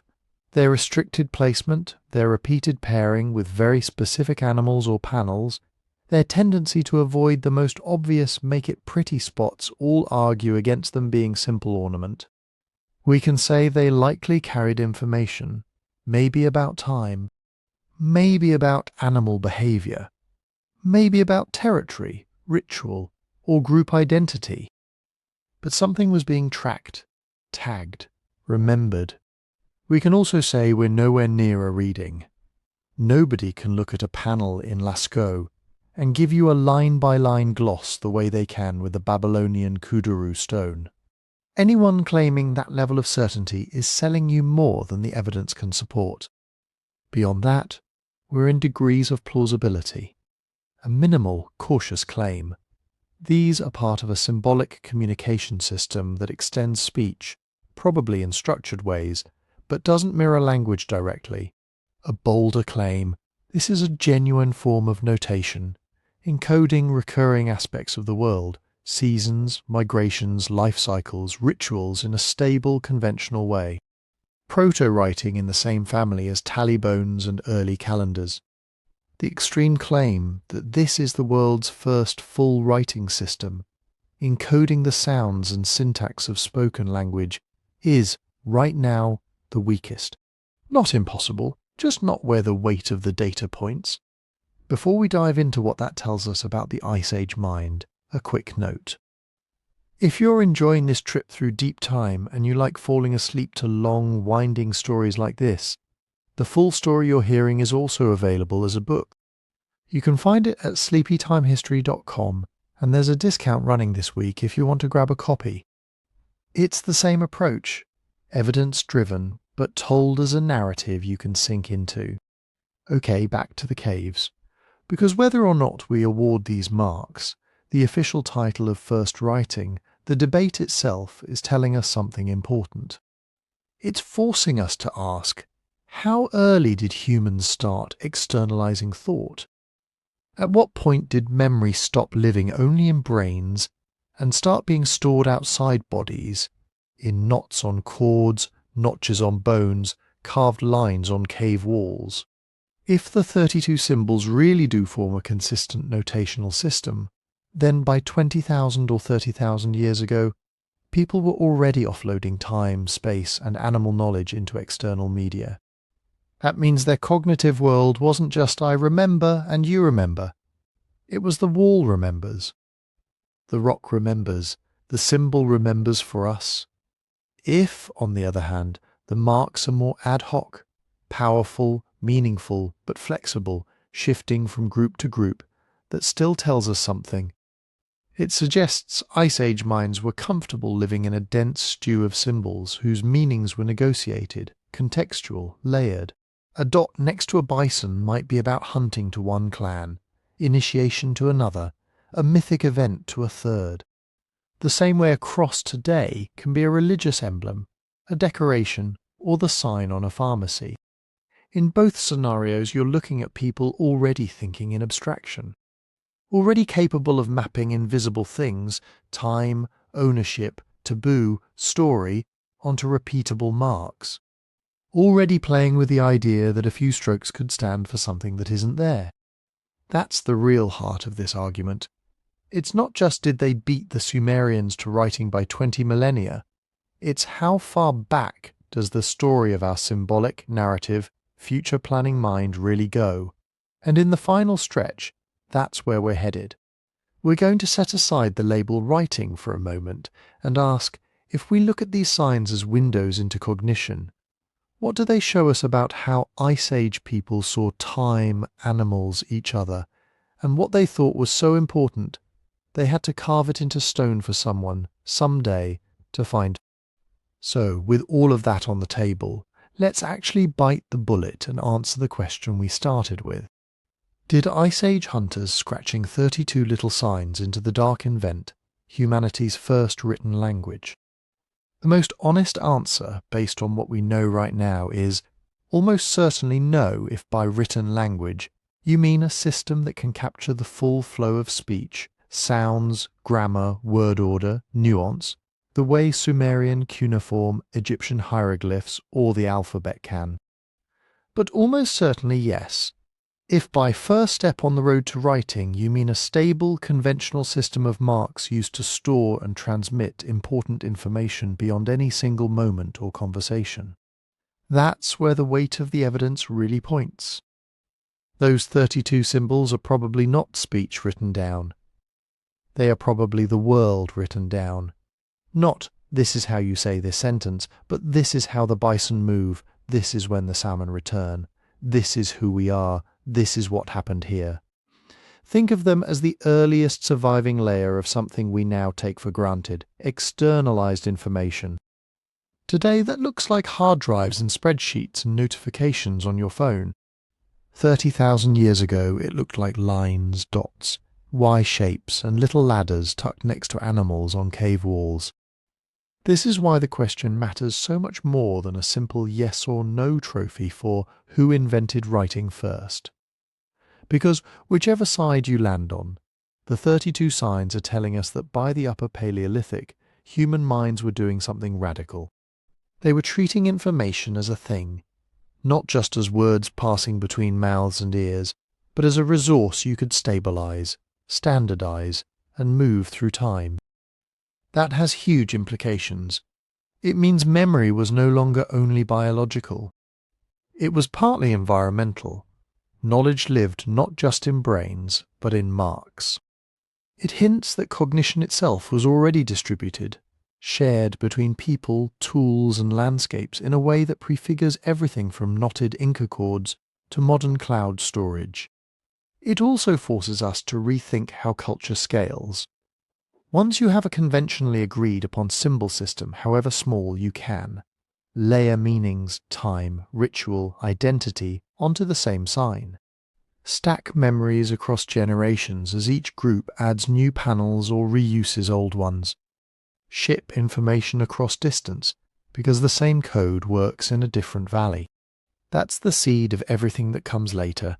Calendars, maps, property records, musical notation, mathematics.